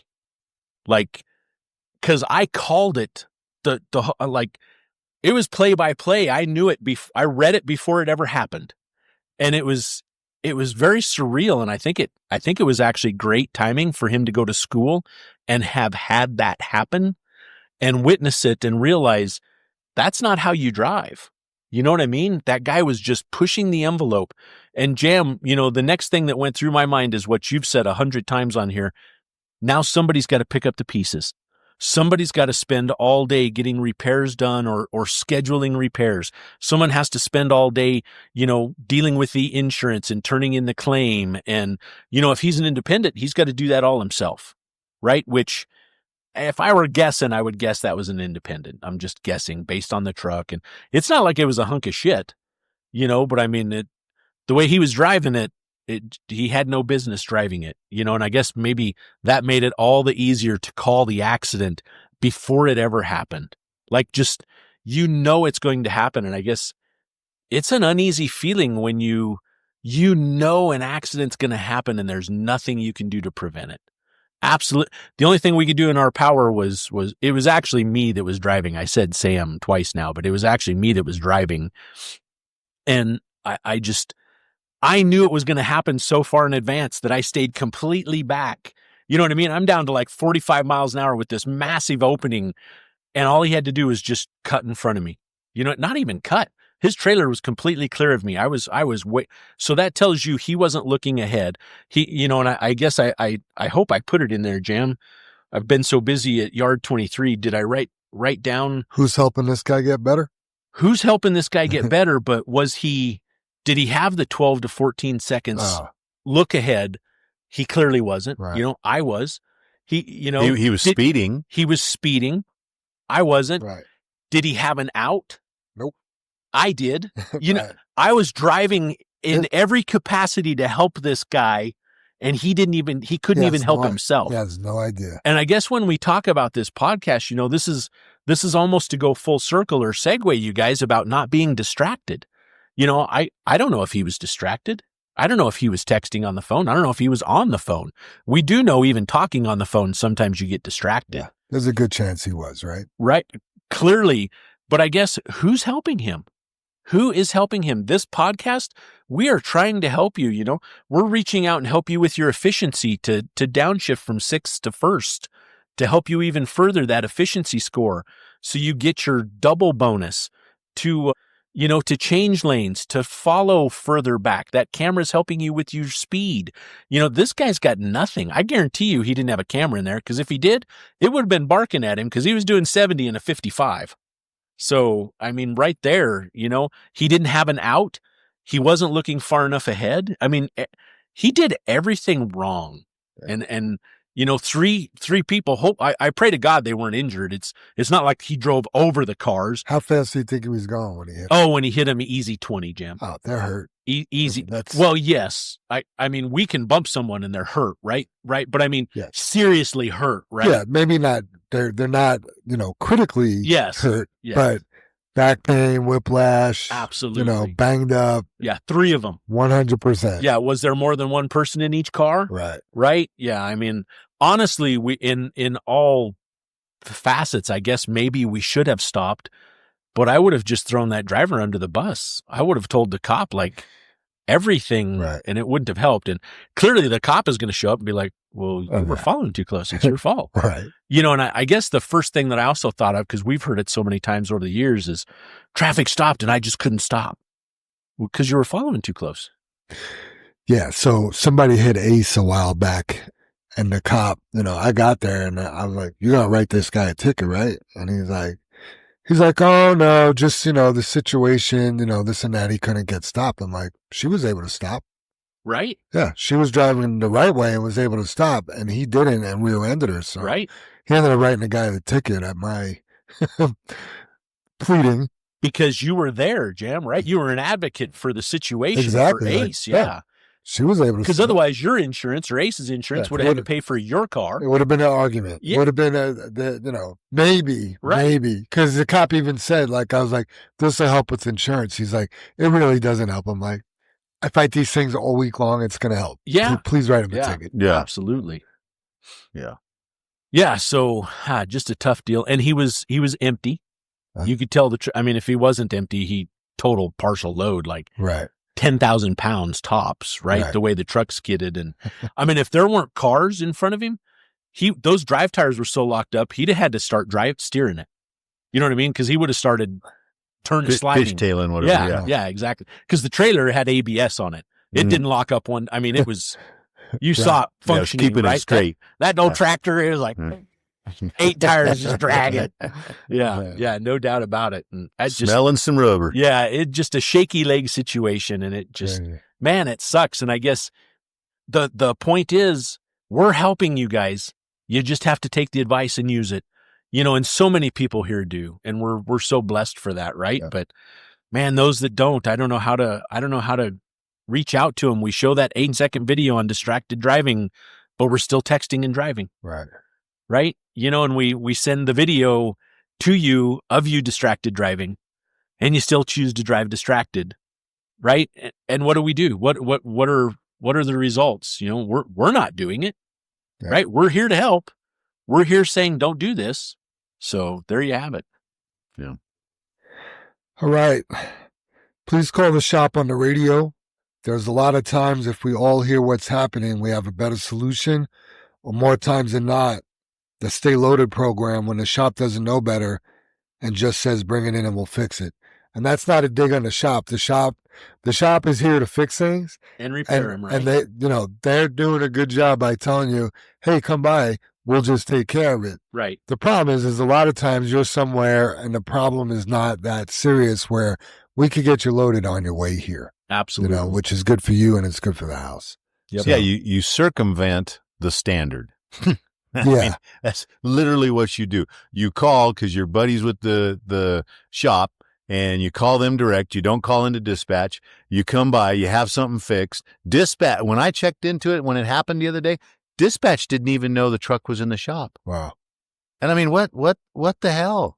That's not what we do. It's not how we were trained. No. And then you have that person do that, and you're just like, man, is that just irritating? Right. The more information you could give out on the company radio, the better for everybody. Absolutely. Because it's also a lot of times a learning moment for other drivers, to see how things work and get used to the standards and the protocols and stuff like that. So, use the radio as much as you can. I guarantee you, if I had a decision to make, and I had to make it on my own versus talk to you 3 about it, I bet I would have a better decision made inviting you three and To the having you chat. help me through it to make the best decision versus just going, well, this is what I did. Yeah, and it's not just so you know, it's not just for the drivers. We do it as the leaders. We have a safety team dispatch chat on Connect that everything goes on. Hey, listen, I got to take a pee at 1:00. Have a happy pee, Jam. You know what I mean? Like, I mean, every single move we make, we put it on there because it just keeps us all aware of where we at and what we're doing. It's not a micromanagement thing. It's just second nature at this point. Like, Right. you know, put it in the chat, you know, or was it in the chat? Yeah, it was. So, all right. Erica wants to bring up, when helping somebody back, spot them from the front of the truck. Tell them to stop with very clear hand signals and verbal signs. You can then go look around the other side or go back to the truck, but then get back to the front so that you're not disappearing in the mirrors. Yeah, having somebody spot you from the back of the truck when they can't see you, I mean, you're not spotting them at all. And the way I like to spot people, honestly, if I see somebody needs help, I just walk to the front of the truck and I make sure I could see the driver and where they're backing into. And that makes me walk while they're backing. And really, I'm just there to yell at them, stop. Right. Jim, thank you. I'm not there to tell them, turn your wheel left or turn right. And move. Like, you drive the truck. I'm just here to give you a spot and tell you when you're too close to something. And you can figure the rest out. Unless you're asking me, what should I do? Which really, you need to be able to drive the truck. I'm just there to tell you to stop. So, but I can't tell you to stop from the back if you can't see me, or if I'm looking in my driver mirror and you're in my passenger mirror in the back of the truck. I mean, that's not going to help. So, yeah, I think the only thing I would add to that, and Erica put in there, you know, clear hand signals, is so many times, just like you're saying, Jam, you're there to yell stop. Is I'll tell the person, please roll down both your windows, though. I mean, that is the one step, because if you're looking in your mirrors, you may not be looking at me, but when I yell stop at the front of the cab, I mean, I don't know how many times, you know, between me and Dave over the years or you guys, when somebody goes, hey, or stop, you jam a brake. Right. And, you know, and I, you know, I've had it where, you know, something exciting has happened alongside the road and Holly might go, hey, or, you know, and like that. And I'm like nailing the brakes, like, what? It throws you off, doesn't it? You're right. You know, what have I done? And you know, they don't know what the heck's, why did you do that? It's like, well, because you just screamed. Yeah. Right. You know, and, you know, it could be Holly could be going, I just want to show you that cool car. I'm like, no, I thought I ran over somebody, you know, your heart is pounding and you're. Yeah. But that is the only thing I would add to that situation is have your windows down and be listening. Yeah. You know, yeah, I mean, I've had some occasions where I've had to go to the back. But it's a weight thing, right, Dave? I mean, it is, or clearly eye contact. If you can't see me in the mirror, I can't. Yeah, I step in your mirror. So I guess I just want to add to that the simple we always need to be. We have to see each other, right? Mm-hmm. If I do happen to go to the back of the trailer, number one, don't move until I wave you back a little bit, because I've taken it upon myself that I know the front is clear. I do need to look at the back, and I'm looking at you. But yeah, I mean, there's multitude of ways to do it. The general way, always be up front, right? So they can hear you. Yeah. Or I mean, I guess like what you're saying, Dave, is I think there has to be eye contact. Yeah, I guess you can't be hidden behind the trailer and wait for the guy to back up. Right. Or gal. You know, here's another danger, that what happens if that person back there that's guiding you back, number one, they're not in your mirror. Maybe they step to the other side to check that other corner. And what if they tripped and fell? I think about that a lot, Super and Dave. You don't know it because you're looking in the other mirror. I just think it's a bad idea to be back there. I guess maybe that's the visual part that I'm talking about, Dave. Right. You always, unless you look at that driver and say, stop for a minute, I got to go check the back. Yeah. Right. Yeah. But Dave, how many times have you stepped to the back and looked at him right in the mirror and come on back a little more, and literally done it from the back? You've never, I've done that. The only time is if I'm like stopping them at a certain distance from a wall or something, Yes. or a post or something. Yes. In that case, I'm not running from side to side. I'm standing on the driver side mirror and they're looking right at me. Yeah. I guess that's you have to have visual contact. And that's the thing, Dave, is like if you're back there and somebody trips, I'm not moving till I see you in my mirror. Yes. And I've seen so many drivers where their spotter goes to the back, they're still moving. Yes. I stop as a driver. Exactly. That's my I stop and I'm like, point. well, where the fuck are you how at? dangerous right? it is. Yeah. Right. Yeah. Yeah. Yep. Yeah. Good points. Yeah. And in the front, I mean, you are literally 10 or 20 feet from that open window and you say, stop. I mean, it's funny, Super Dave. I just mentioned Holly about the screaming. You've had to having your motorhome, or not your motorhome, sorry, your trailer, and teaching Holly to spot me. It used to be when I had the camp trailer is I will just stop and sit. Dave's like dropping everything over Losing all my shit. You okay? I'm awake. I'm just dropping shit. I'll just stop and Holly will finally show up at one of the mirrors. Yeah. What are you doing? I'm like, I can't see you. I can't hear you. Yeah. I don't know where you're at. Oh, Like, boy. and now kind of the things I've backed something in our shop, and you guys all know, like backing in here, you go from the light to the dark. Oh, yeah. shit. Oh, and yeah. you can't see anything, and Yeah. she's back there waving, and I'm like, I can't see it. I can't. The wash bay is really bad. Yeah. Have you guys ever seen that video? It's like a drone from above, and the little caption is your wife backing you into a camp spot. And like, it's a pickup in fifth wheel. And I always think of you, Dave, just because you're the most Fifth wheel camper guy. that I know, right? And it's like, back in, pull forward, back in, pull forward. I mean, it's like, wait a minute, are you parking or wheel rolling the ground? Like, you know what I mean? And it's like they back in at one angle and then they back in another angle. And then they're like, it's like a 5-minute video of just that. And they have it in fast forward. yeah. So the pickup's like, bruh, bruh, bruh, bruh, bruh, bruh, So, in and out. It's just years hilarious. ago, I bought those radio walkie-talkie things. Oh, yeah, You know, that they're good for like 2 miles. or Yeah, the something, good you know. stuff. Yeah. Me and Jennifer used to use them when we were skiing because she could be over here and Oh, I yeah. could be farther down the hill. Anyway, I'm like, Jackie, take this walkie-talkie and this way you can talk to me. Oh, hell, I'm not using that. She says, I'm like, thanks a lot, Oh, that's too funny. That is funny. No. Oh. Why don't we have that for the wash bay? A walkie-talkie? Yeah. Yeah, because that stuff's cheap, really. Right? Yeah, Compared to the they're damage we shoot just took on. $39 maybe for Yeah, they- nowadays. Yeah, they have those new ones that talk forever, Dad. Yeah, because they're radio frequencies. GRMS. Yeah, whatever that new one is. GRMS Yeah, or they have something. they have another one again though, Jam, that's Oh, wow. using that's. I mean, it's almost like it could replace our CBs. Wow. Well, I mean, they have that one. Is that the one that the commercials are for? Yes. That's like it uses a phone because you can call your parents in Minnesota. Like Nextel? Yeah, Kind of yeah, kind of like a exactly. new style Nextel. But yes, it's a Tim. radio. Yeah, I mean, you just leave it on and yeah. yeah, as I long love- as it's charged. I Yeah, love it's it. just like our handheld radios. I love my Nextel. That's so cool. Dustin Curry says, "Hey, Jam, good morning. Can you put out on the podcast the CMEX guidelines?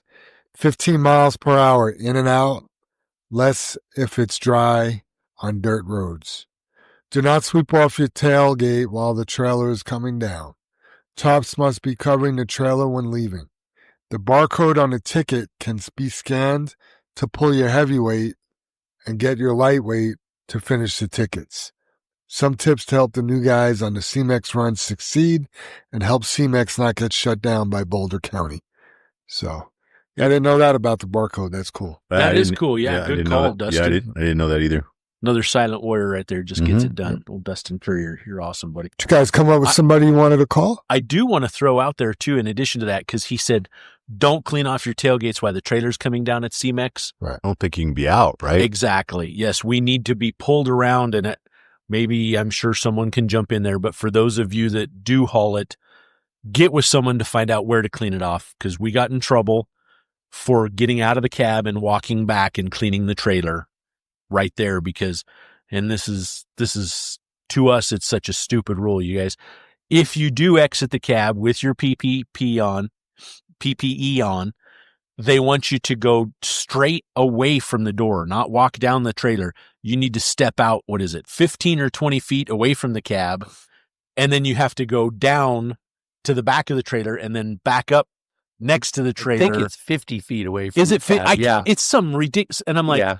so you're putting yourself in harm's way, walking in the middle of wherever aisle you're at, right? Versus staying next to your truck. So yeah, just, I don't know.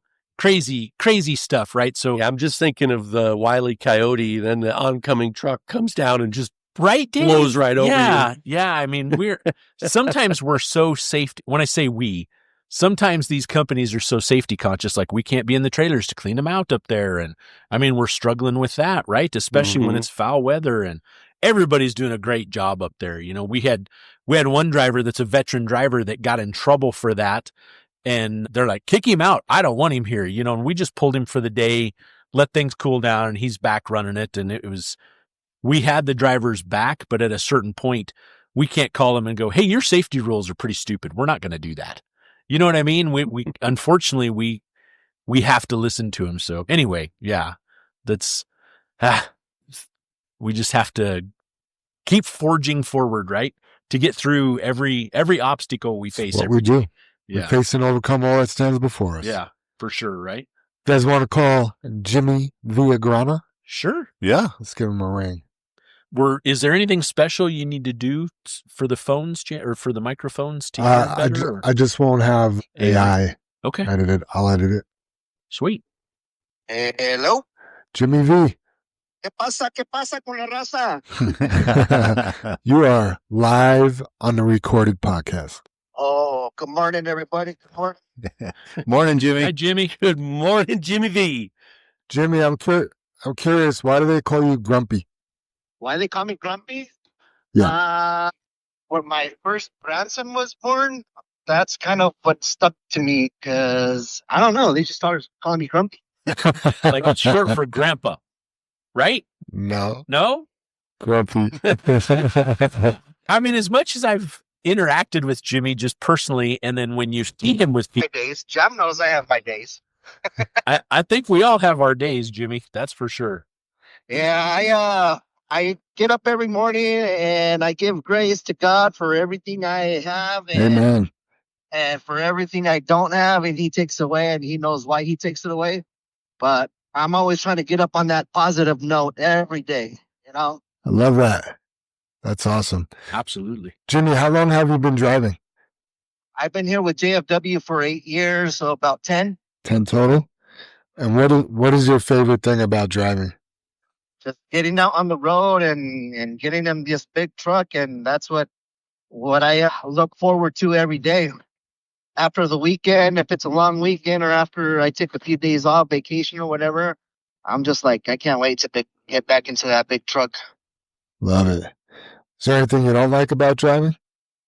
People who cut me off, traffic, a lot of traffic, but I mean, I think I've changed a whole lot where I don't get upset like I used to. I try to stay in one lane and just, like we've said in the past, Cadillac it. Yeah. And it is what it is, and not try to get upset and just get through the day in a positive way. I like it. You know, Jimmy, that's, if you can hear me all right, that is so hard to take that mindset. I mean, I've struggled with it and maybe, I'm going to say with age, it's become a little bit easier, but when you do develop that mindset, man, life changes, doesn't it? It sure does. I see these people on the highway changing from one lane to another lane and trying to get to where they're getting to or where they're going. But you can just see they're frustrated. Yeah. It's like you say, with age, it's like, I'm just going to cruise it. I'm just going to go with the flow and I'll get there. Maybe a little bit later, but I'll get there. Yeah. And it's just not that much later is the other thing. Yeah. Jimmy, do you ever have thoughts come in your head of when you see an incident on the road or something like, oh man, this is exactly what these guys have been talking about, or, whatever, like you've heard from us talk about or preach on the podcast that pops in your head? Do you have things like that happen during the day? All the time. I see these big trucks fly past me, and I'm like, man, the speed limit's 55. These guys are going 70 plus, Just, you can see where we're trying to avoid that accident. If we're going 55 and these guys are at 70, they're not going to be able to stop. So, I mean, there's a lot of stuff that goes through my mind when I see a lot of these truck drivers doing the wrong thing. Yeah. And basically I guess it's their egos, you know? So I've kind of settled down a lot in the past few years that I've been here. So, Yeah. and I want to say probably if I wasn't here with JFW, I'd probably be one of those drivers. Mm. Sounds like the program's working for you. Jimmy, what do you like to do in your free time? What do I like to do in my free time? Yeah. I like to spend time with my grandkids. I like music. I like to play drums. I don't do it as much as I'd like to anymore, but that's one of my things I like to do. Now, I noticed you said you like to spend time with your grandkids. Do you like to spend time with your kids? Well, they have to come along. When I want to spend time with them. So yeah, like this past weekend, we had planned to go to the zoo, but it was a little bit chilly, so we went to the museum and we had fun. We had fun with the family. Nice. Jimmy, you play the guitar too, right? No, I play the drums. For some reason, I didn't know you played the drums. For some reason, I just thought you played the guitar. But, yeah, interesting. That's good stuff, man. Yeah, I've been drumming since I was with bands. I've been drumming since I was 10. Wow. I kind of learned on my own when I was 5. Wow.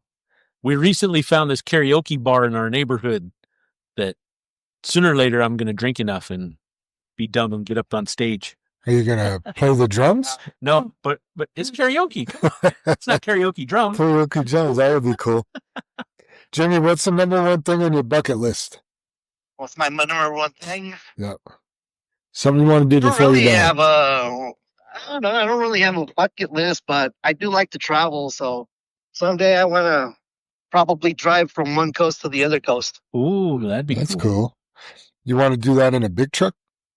Probably not, because I can't park just anywhere. But Oh, that's funny. just take all the time I want. You know, driving from one side of the coast to the other one. Nice. And then last question, what is your least favorite smell? What's my least favorite smell? Well, I've got to say a porta potty that's really dirty on a hot day. Ooh, that's a good one. You win. All right, man. Jimmy, you got any shout outs before we let you go? I just want to give a shout out, to Jam and Dave. And I see him hustling out there every day at Yard 23 to, get this shit going and get that building built. So shout out to them. All right, man. Well, we appreciate you playing, Jimmy. You have a great day out there. Be safe. And we'll talk to you later. See you, Jimmy. Be safe, Jimmy. Adios. Later, Jimmy. Bye. It's so funny is a quick little story. You guys know the wind was like just howling yesterday. It was it never let up. 15 to 20 miles an hour all afternoon. Right. And it was blowing from the west to the east. And I was standing out there and working there at Yard 23. And pretty soon this odor hit me, like an outhouse odor, right? Uh-huh. Like one of the porta potties, one of the blue rooms. And I'm just like, man, that is a strong sewer smell, and it was there for a while. And I'm thinking, man, are we getting odor here at Yard 23 from the water treatment plant over off 270 in York with as strong as the wind was? I mean, that's how strong and how long it lasted. And you guys, about 10 minutes went by and it was so freaking hilarious because the honey bucket truck was over there and cleaned out the porta potty, and he goes just hauling ass down the road, leaving the yard. And I'm like, 2 and 2 got put together, and I'm like, oh my God, that's our honey bucket being cleaned out back there. Yeah, that's funny. That was the toilet cleaning. Yeah. Yep. The old honey truck. Shitter's full. Yep. It must have been the way it smelled. You guys have anything else before we move on to what's next? Nah, I don't, Jim. I'm good. Yeah. All right. Well, Jim, you brought it up. May is Motorcycle Awareness Month. What does that mean to you, Jim? I know we've mentioned it. I think Rick's brought it up a couple of times, but this is the time of year that more and more people get out with their bikes and, get to driving on the highways, nice weather, that kind of thing, especially our Saturdays. But, the first thing I think of really whenever I bring that up because it's irritating to me, is even though they're not watching for themselves, we got to watch for the crotch rockets that are just hauling ass, splitting lanes. Scary. Awareness month, to me, we're trying to be aware of the guys that are doing it right.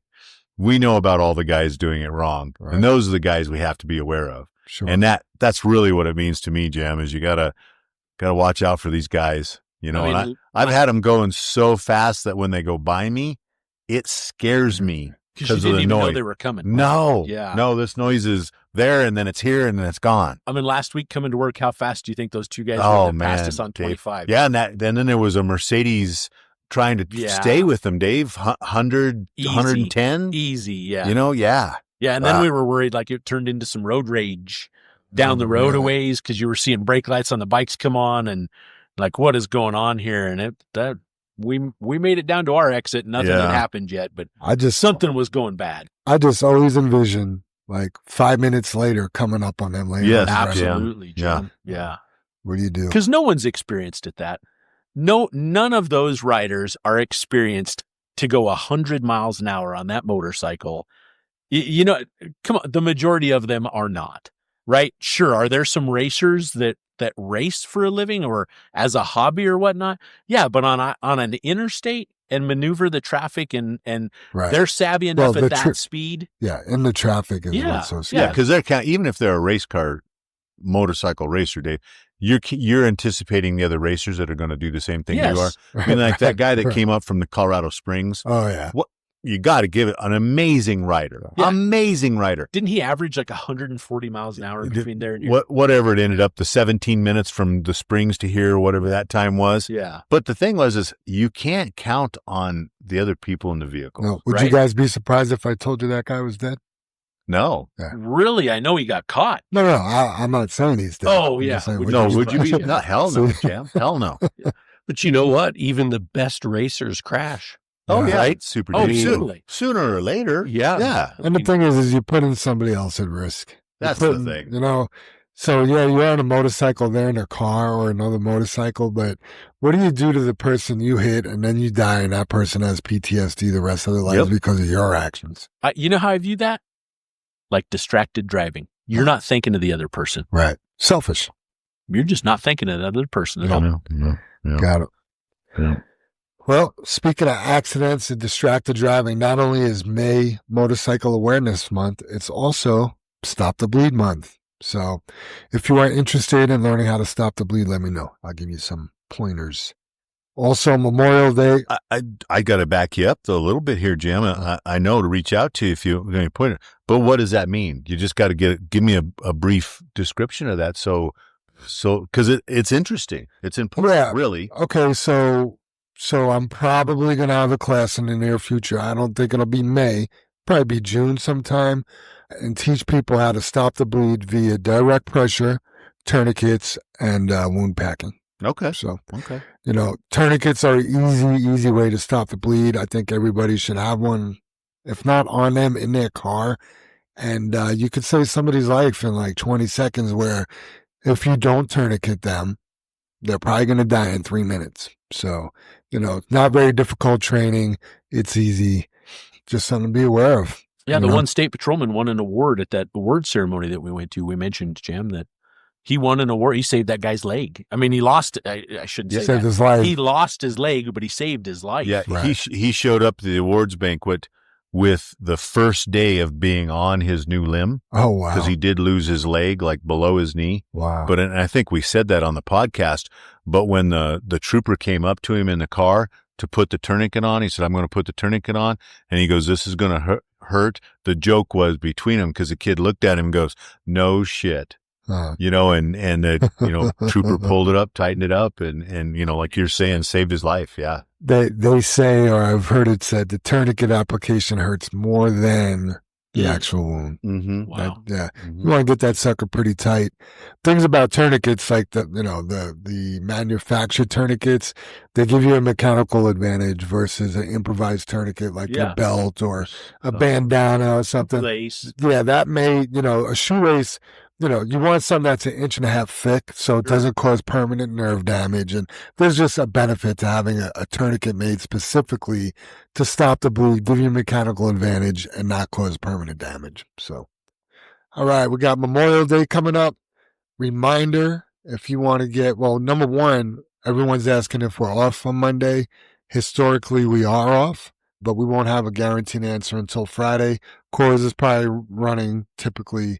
But also, if you want to get your holiday pay, remember you have to work the day before, your scheduled day before, and your scheduled day after the holiday to get pay.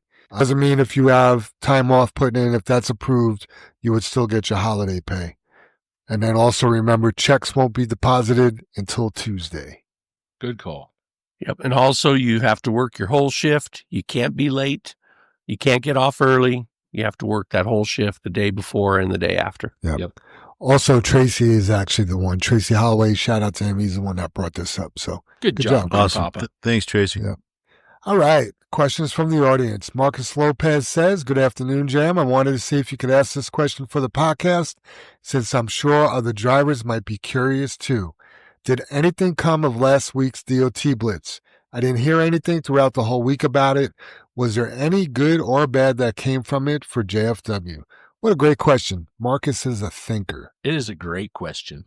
It is we had a meeting this week with Penske Leasing, Roger Penske, and they have 430,000 trucks out on the road. Penske owns themselves. They are the largest independent truck fleet in the world.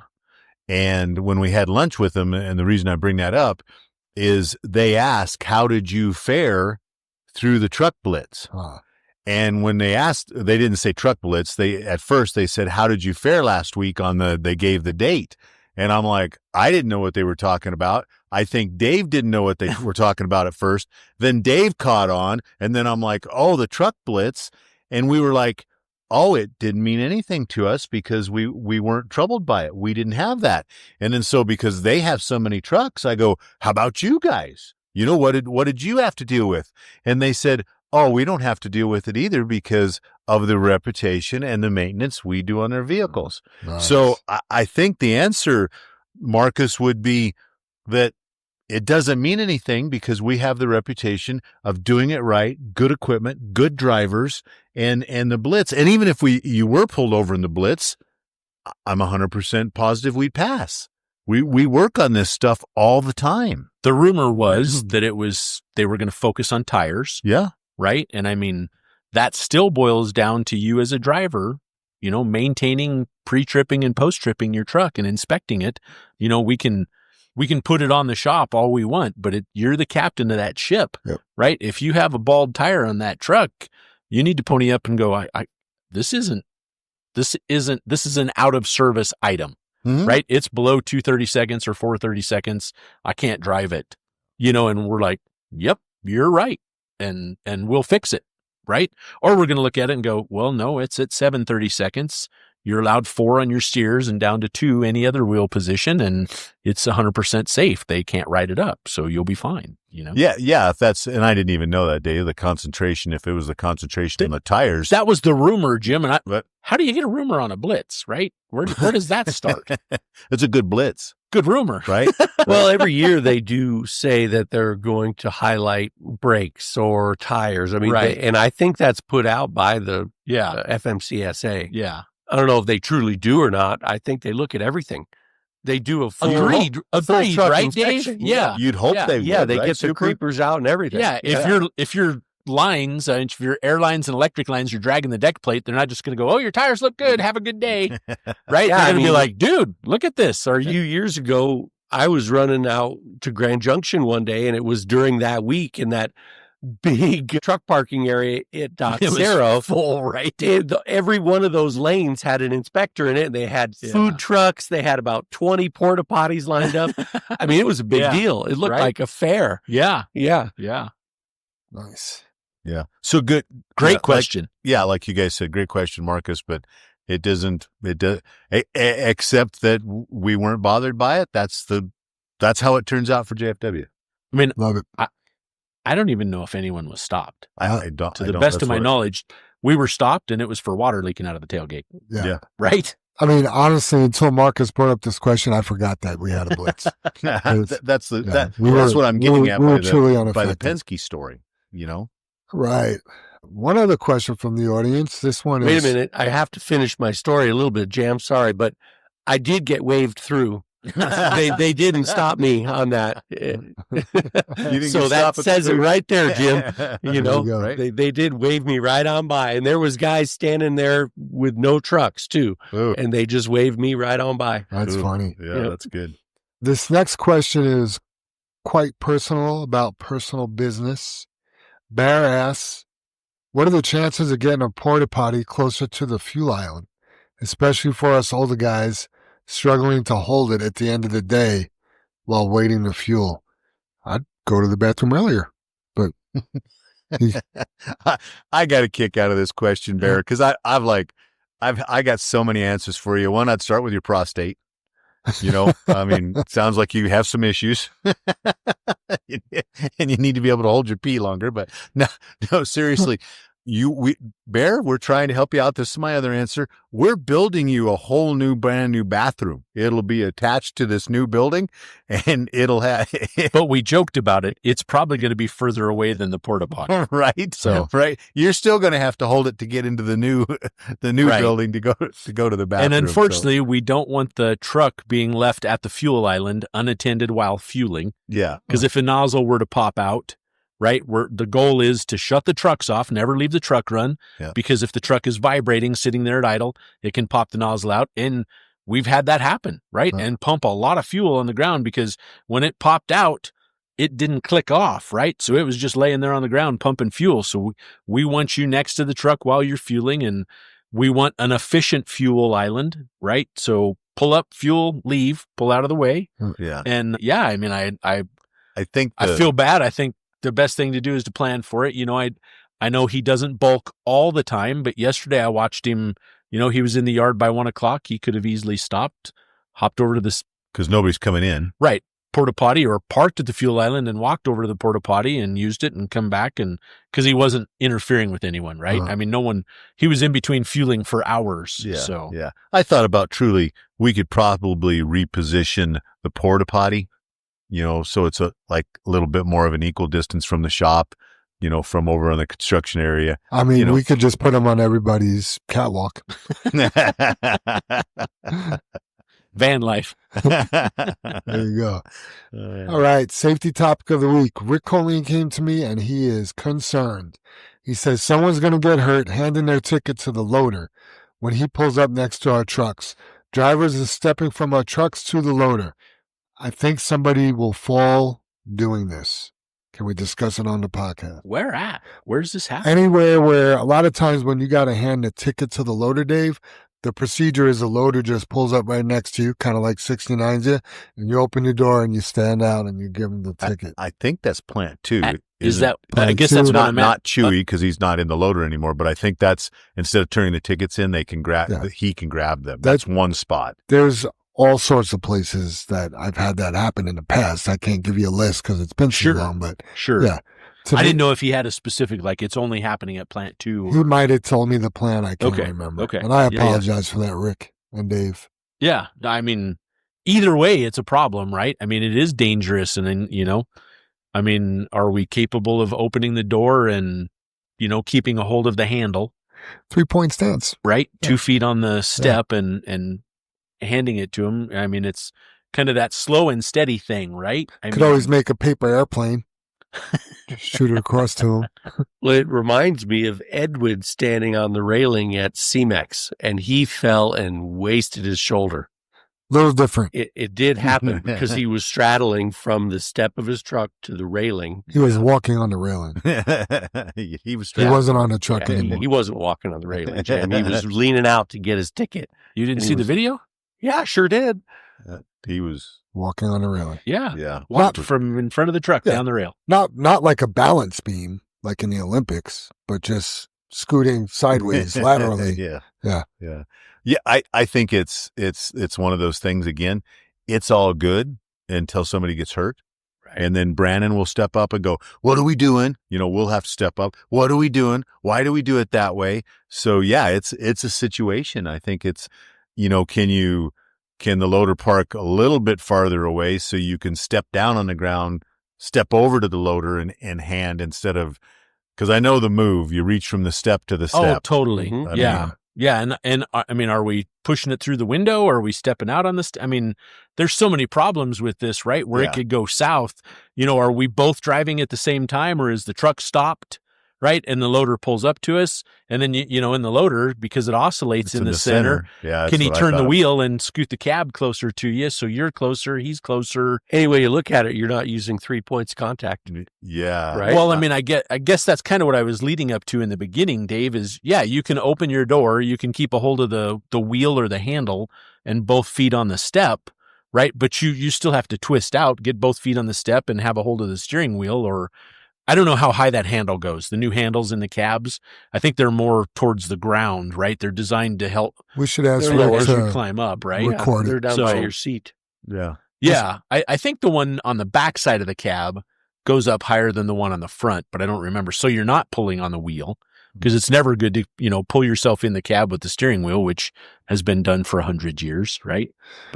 I'll ask Rick to record his Yeah. experience. So I guess here's the safety point that Rick's bringing up that we're trying to be proactive with. So thank you for bringing this to our attention, Rick, is if we are doing this, please do your darndest to use 3 points of 3-point stance.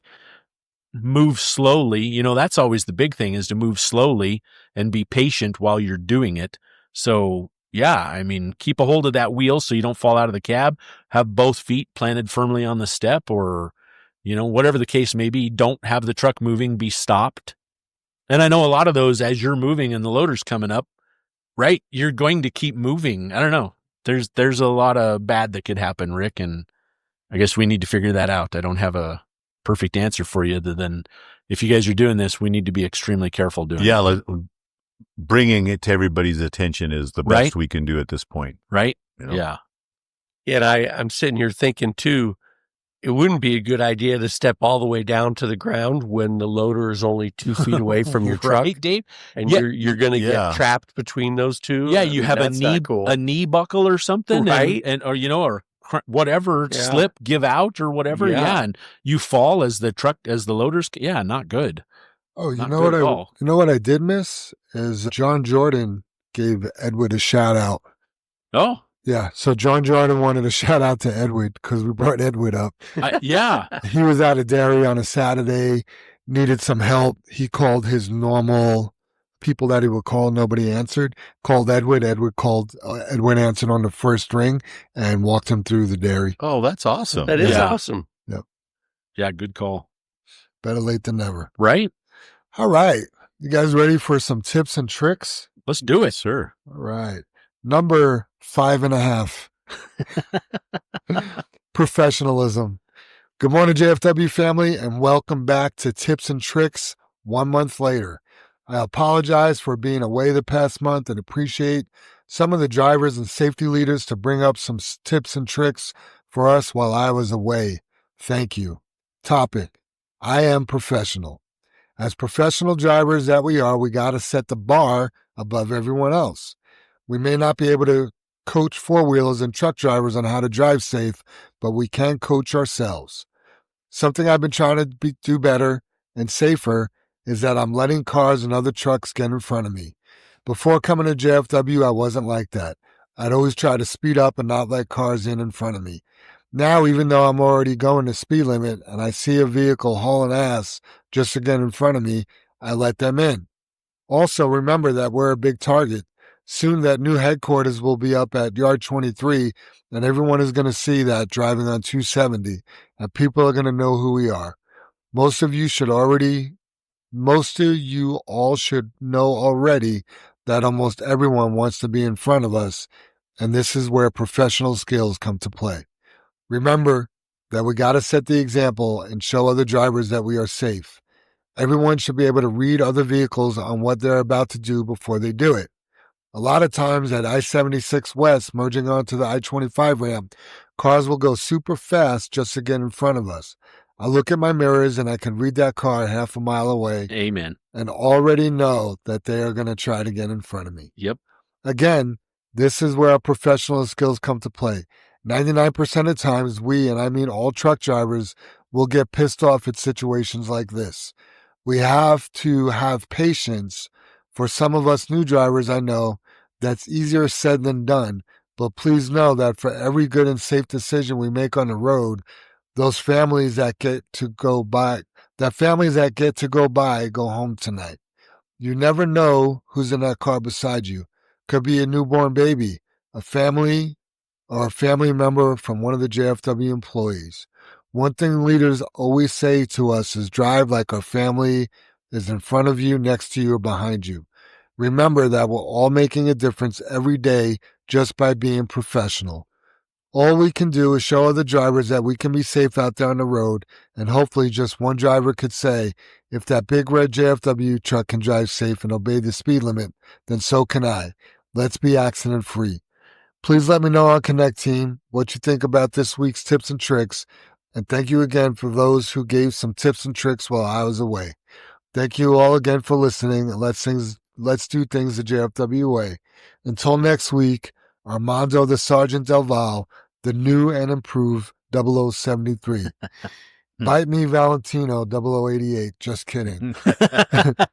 Together we can be better. So that was actually a great one. That was awesome. That's really, Really enjoyed that. yeah. Yep, great advice. Good job, Mondo. You know, I underlined it both times you read it, Jam, and I read it, prior to the podcast, but I freaking love the part, right, that everyone wants to be in front of us, and this is the part that I love.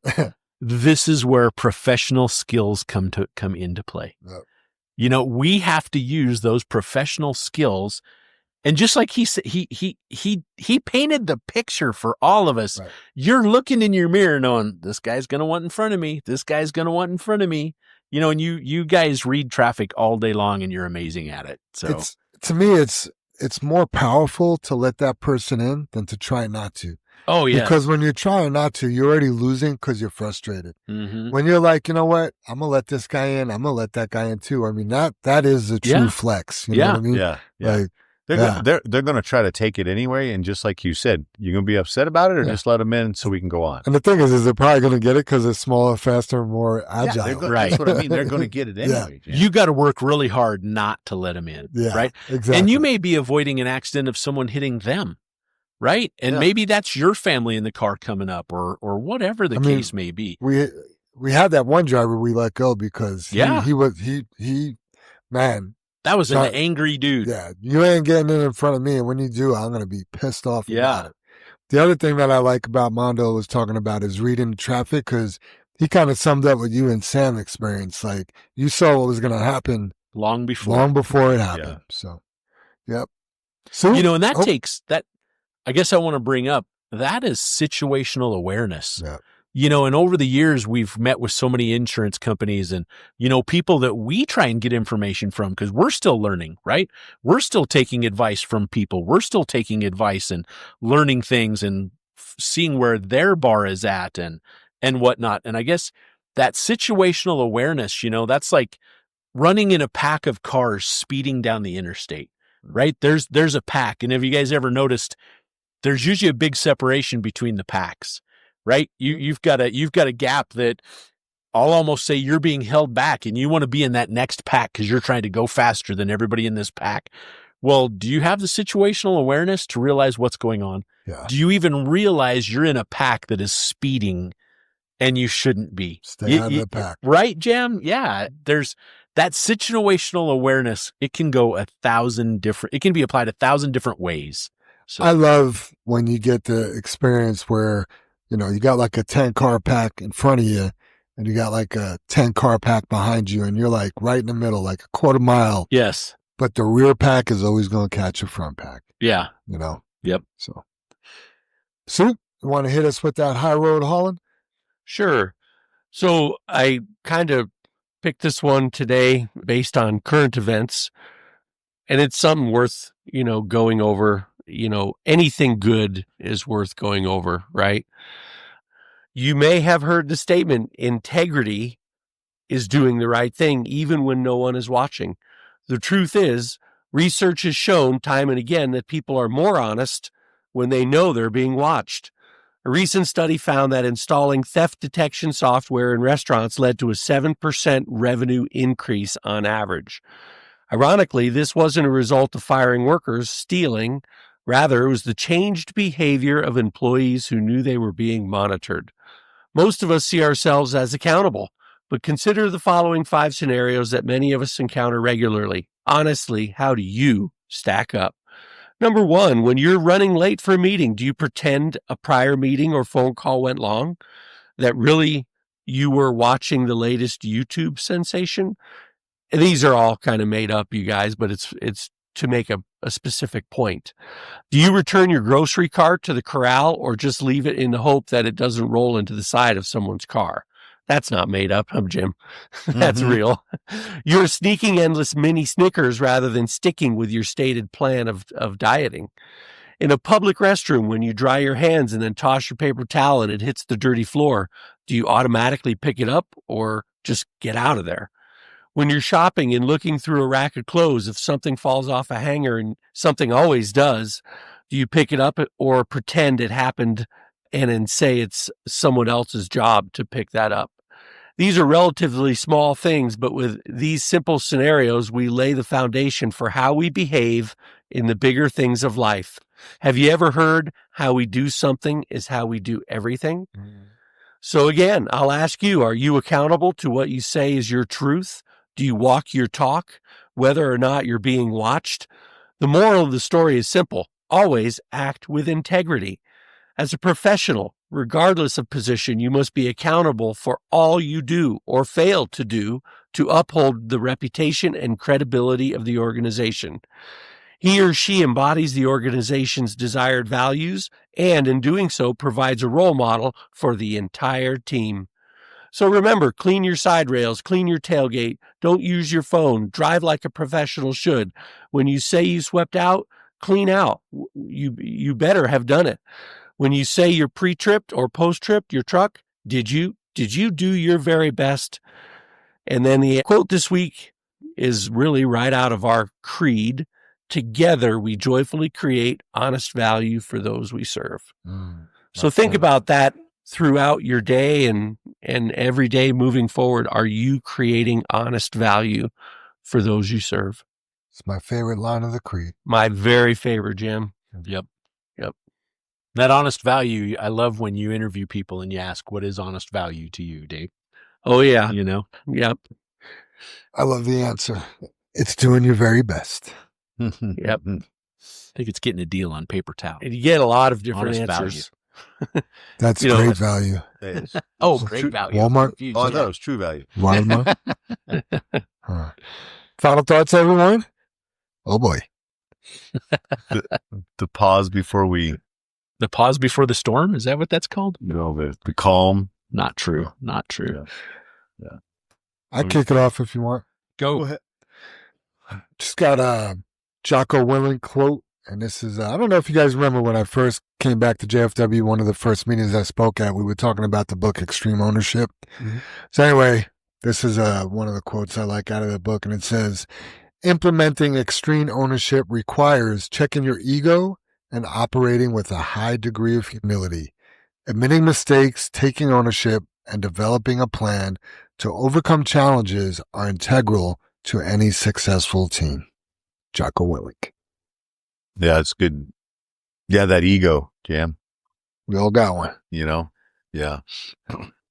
The one I looked up for this week, doing some reading here and stuff, is, excuse me, you guys, your best is not the standard. And I thought about that first line. Your best is not the standard.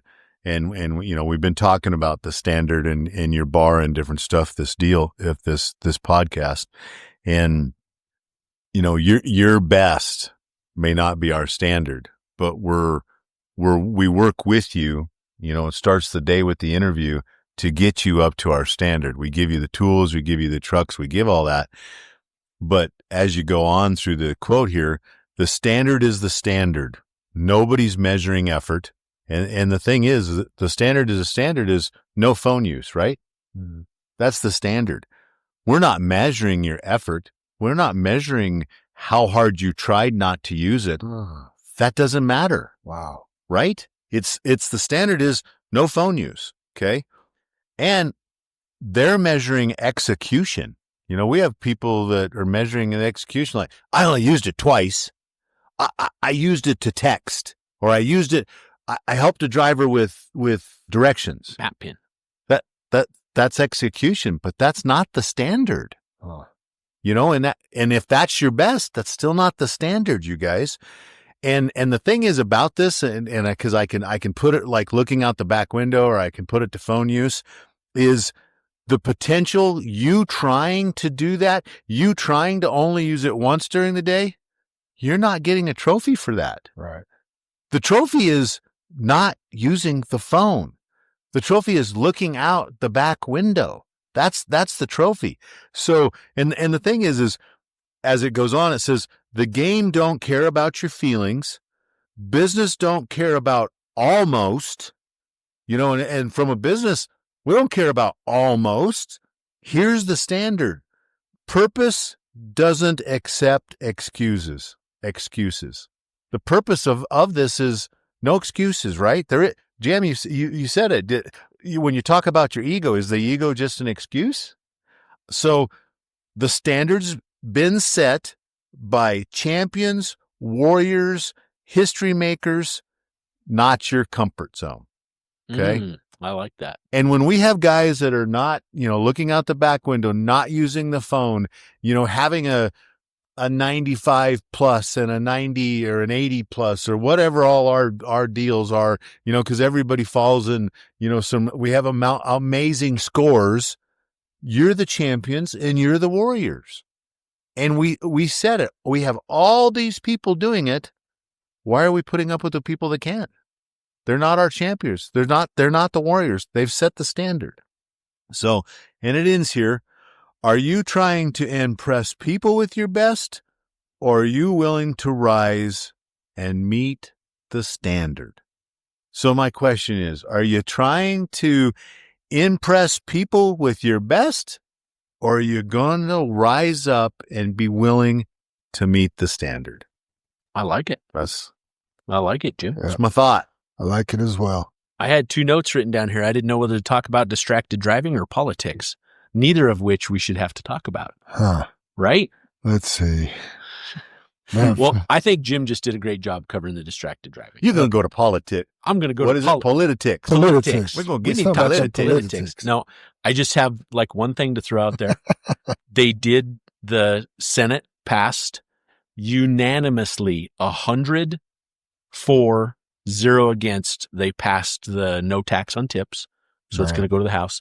And that I tried to look up. I took 2 seconds before the podcast, and they said it was a rarity that both Republicans and Democrats vote for something. Wow. Usually it's always blended. You Right. may even have, if it's a Democratic vote, right, you may have some Republicans vote for it and some Democrats not, or vice versa, right? But 100% of that team is That's for good. no tax on tips. So, and that passed, and they're actually, now the scuttlebutt is, do they wait to send that out in what they're calling the big, beautiful bill?